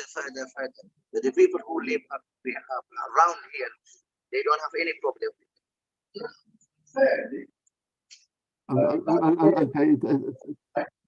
Okay. Thank you very much. Thank you very much. Ask the other residents and maybe the council if you can. I don't know if you can understand what I don't understand, and add any light to that at all. Sorry, say again. So I was asking the other local residents if they could understand what I didn't understand. But no, I'm going to leave it at that point. Okay. I don't have any other further questions. Councillor Chevot-Verdier and Councillor Afonso, do you have any further questions? Nothing further to add, Chair. Okay, so then at this point we'll now move on to the summing up part, and I will ask the last. So could you turn your microphone off, Manasseh, please? Okay, sure. Thank you. Summing up, please can the party sum up in 3 minutes in the following order. Firstly, the licensing officer, Lorna McKenna. Thank you, Chair. I'd just like to remind us that what we are considering today is the extension of the current licensable hours of late night refreshments, both indoors and outdoors, on Friday and Saturday of an hour from midnight to 1 AM. The extension of the current licensable hours for the sale of alcohol off the premises of 1 hour on a Friday and Saturday from midnight to 1 AM, and the extension of the current licensable hours for the sale of alcohol on the premises of 1 hour on a Friday and a Saturday from 11:30 till midnight. Nothing further to add, Chair. Thank you. And I'll now come to Ellen Lewis. Ellen, you have 24 minutes in total, if you would like to sum up. you, Chair. Yes, following on from hearing from the applicant and yourselves, I do want to point out that a number of the premises that he's actually indicated, whether it's the Swing Jazz Club on 232, the off license, and even pubs, particularly nightclubs, they're all enclosed built premises. So whilst you have gardens, those gardens would be latest. I know the Goose because I've been is 10 p.m. and even if it was up to 11 o'clock at night, what we're saying is that once they're shut, they're enclosed situations. Now, with this premises in particular, it has outside seating in the front and now also in the back. So even requesting smoking or even drinking alcohol and usage, no matter what, even if it's perfectly pleasant people eating, they will create noise and nuisance, and that is key. There are residents that live above and certainly opposite as well, and that really needs to be considered within this proposal. Also as well, I would state that those other things that have SIA security teams. So if any problems come about, which they do, it's a natural element of entertainment, whether it's a restaurant side or pubs or whatever. They do have SIA security, so that sort of certainly helps. Whereas this premises doesn't. So no matter what, alcohol is integral to causing further crime and disorder. And so I just want to really sum up that certainly alcohol sales outside and uses outside beyond 11 o'clock or 12 o'clock at night will absolutely impact negatively on residential amenity and the licensing for objectives. Thank you very much. Oh, you're on mute, sorry. You do have 24 minutes, but you've done that in under a minute. So thank you very much. If I can now come to Sarah Chambers. Sarah, you have 3 minutes. Hi, good evening.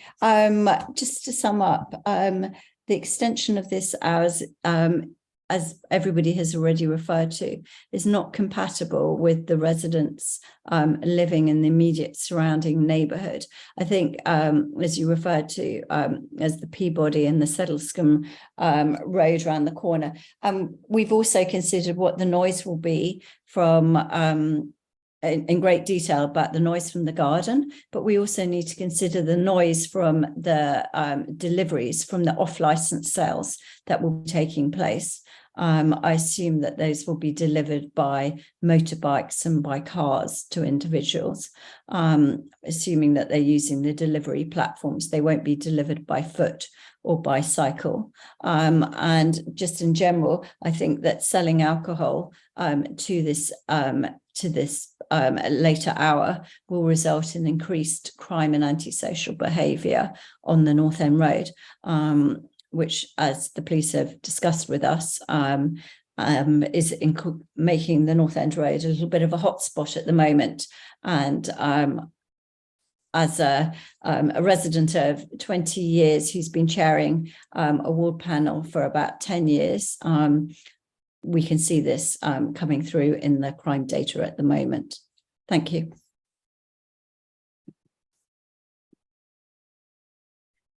You're on mute. Thank you. And thank you for finishing so quickly. Charlotte, I'll come to you now, and you have 9 minutes to sum up, if you will, please. Thank you. We've concentrated a lot on the premises itself, appropriately so. I'd like to bring us back to where Sarah just left off, which is the delivery aspect of things.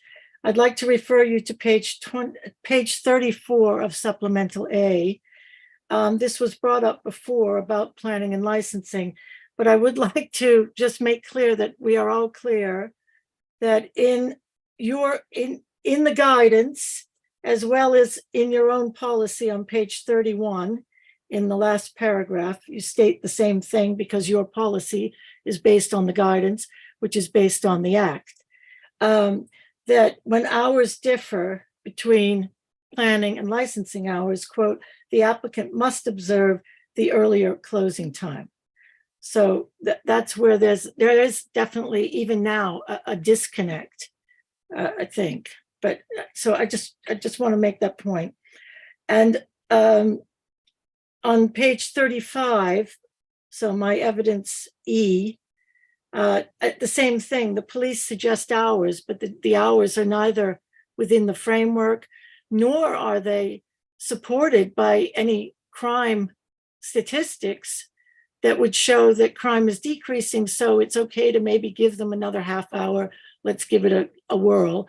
You know, we don't have anything from the police. They just arbitrarily, in my opinion, choose hours and give the applicant the impression, which he stated at the beginning, that he has these hours, you know, and you know, his impression, I think, is that he already has the hours. Our basic conclusion here is that we have to look at this delivery economy, and this whole area of North End Road, Fulham Broadway, is becoming a delivery economy hub. And everyone is trying to push the hours out. And people are applying even for 24 hours. So if we're not careful, we will have a very, very big delivery economy hub here very quickly. So we need to use the licensing objectives to make sure that doesn't happen for residents.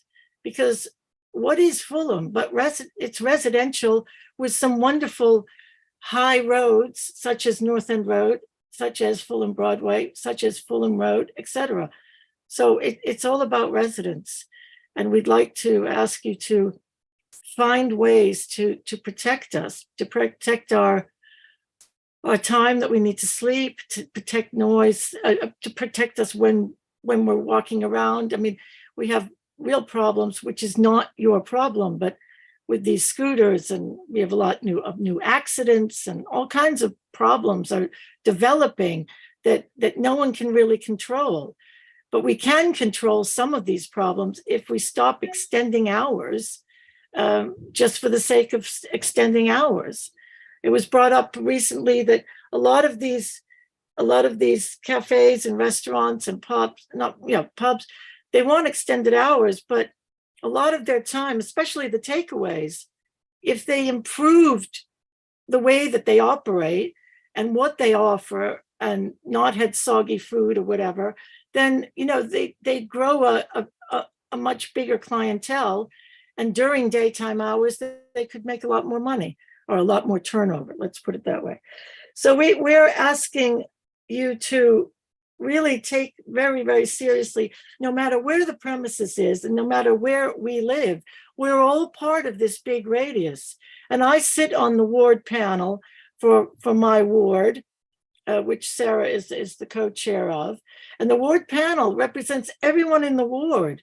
We're talking with all sorts of people all over the place. So, and they're conflicted themselves with, why is all of this happening? Why are hours being extended? Why are more delivery bikes in the roads all day and night? You know, it's something that it's incomprehensible to most people, and most people don't have the time or won't take the time, as we're trying to do, to have these conversations with you, have these meetings, which are legal meetings, and we realize how serious these meetings are, and that's why we're spending countless hours putting evidence together for you, because neither the applicant nor the police are giving you the evidence.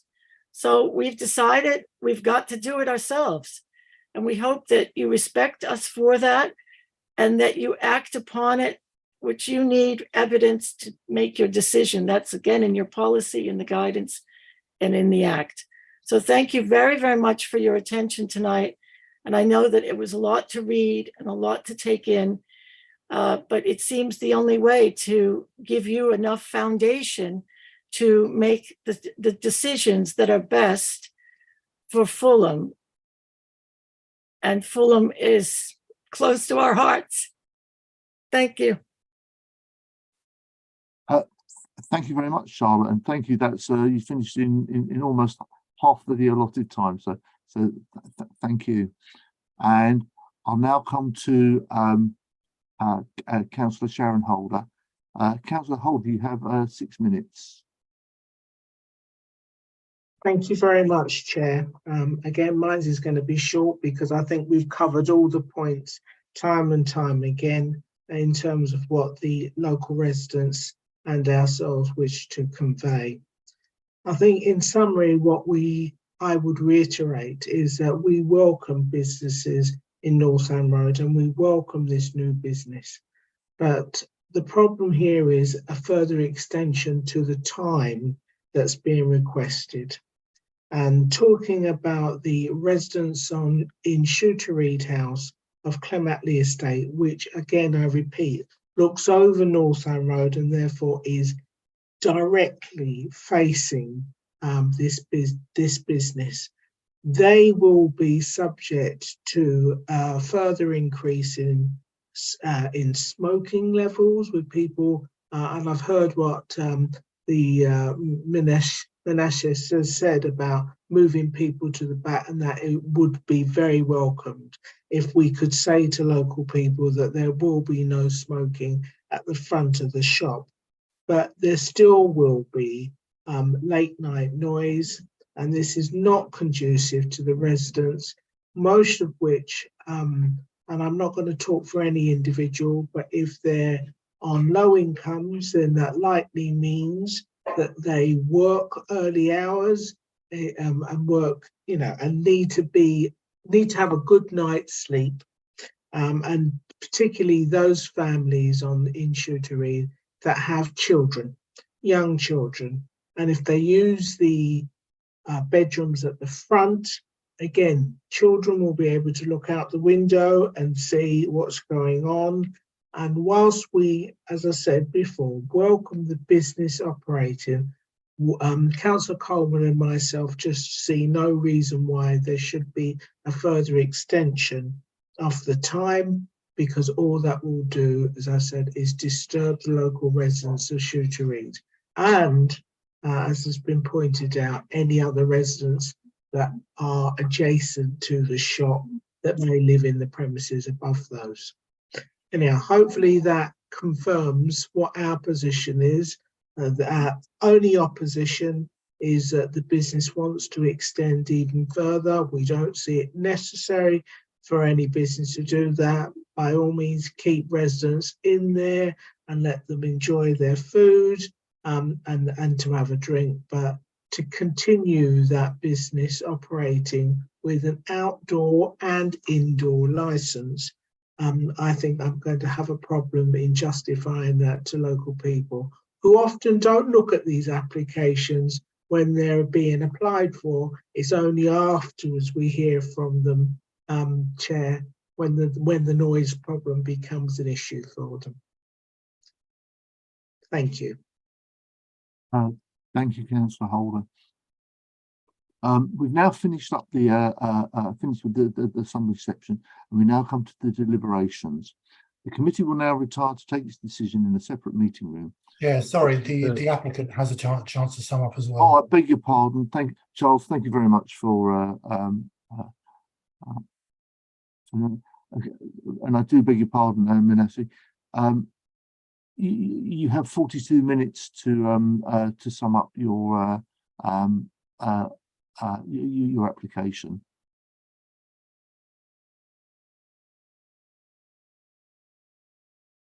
So you have to put your microphone on. Okay. Yeah. As a business owner, I have all responsibility for the noise, for the crime, for everything that's what's happened around my shop. Yeah. And I'm really, I'm the same like what they say. I have 3 kids, and I need them to have nice night. Yeah. I don't need anybody to disturb them or to make them noise. But with the business, what we're facing around right now, the last 3 years, it's very difficult to us to operate early and close early. Yeah, this is it's nice to me to close early, I mean, 6 o'clock, 7 o'clock. I don't mind if I'm doing money. But as a businessman, I need to, to make money to pay for my business rate, electric, gas, everything. These days we're facing very difficult. And that's why I'm asking for extra 1 hour in weekends, Friday and Saturday. Yeah. And normal the weekdays from Sunday to Thursday, I didn't change my time. So I agreed with the police and with everybody. But weekend, at least I can collect a few money, like, because there's around my shop, there's opening like other shops, same like my time what I ask. So because of the situation what's happening around us, so I need extra hour, because I can make a little bit difference to live.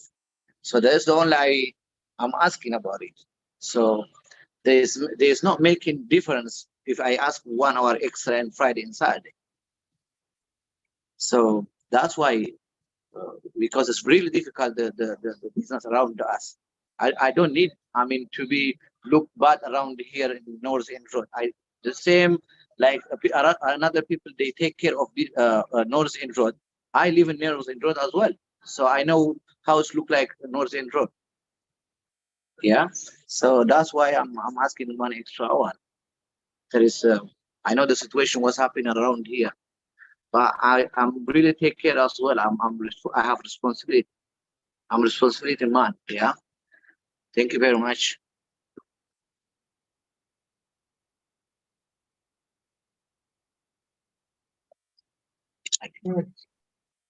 Thank you very much. Have you concluded, Manasseh? Have you finished?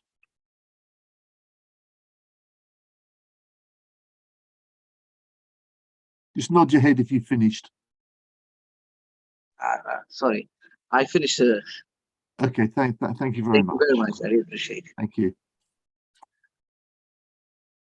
So we'll now move to the deliberations.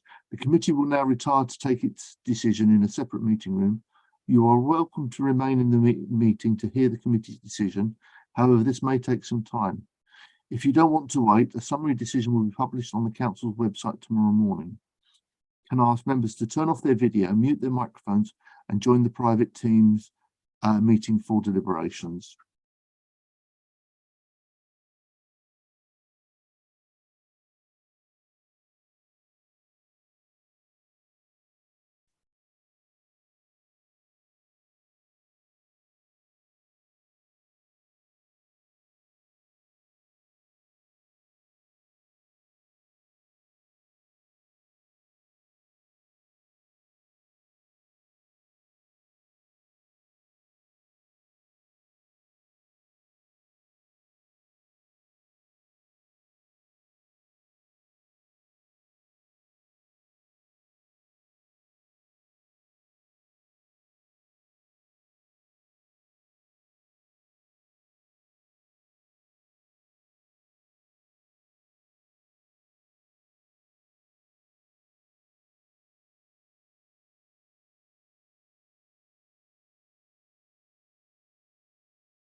Francis and Lorna, could you let me know when, I think we're all back now, when you'd like us to start?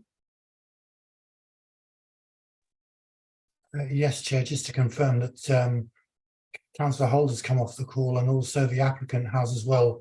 During deliberations, the applicant dropped off the call and I let him in once, but he's now disappeared. We don't need them to continue, do we? No, you don't know, Chair. As you explained previously, there'll be a summary decision on the website tomorrow. So if he's chosen to leave the meeting, that's his choice. Okay. Thank you. Thank you very much, Francis, and thank you very much for my howler earlier on of where I missed out the applicant from the summary process. That's appreciated. Right, we're ready to continue. I'm going to start. In the case of the London Borough of Hammersmith and Fulham, summary decision of the Licensing Committee, 27th of September 2023. Killer's Cafe and Restaurant, previously East African Cuisine, 335 North End Road, London SW6, 1N, the premises.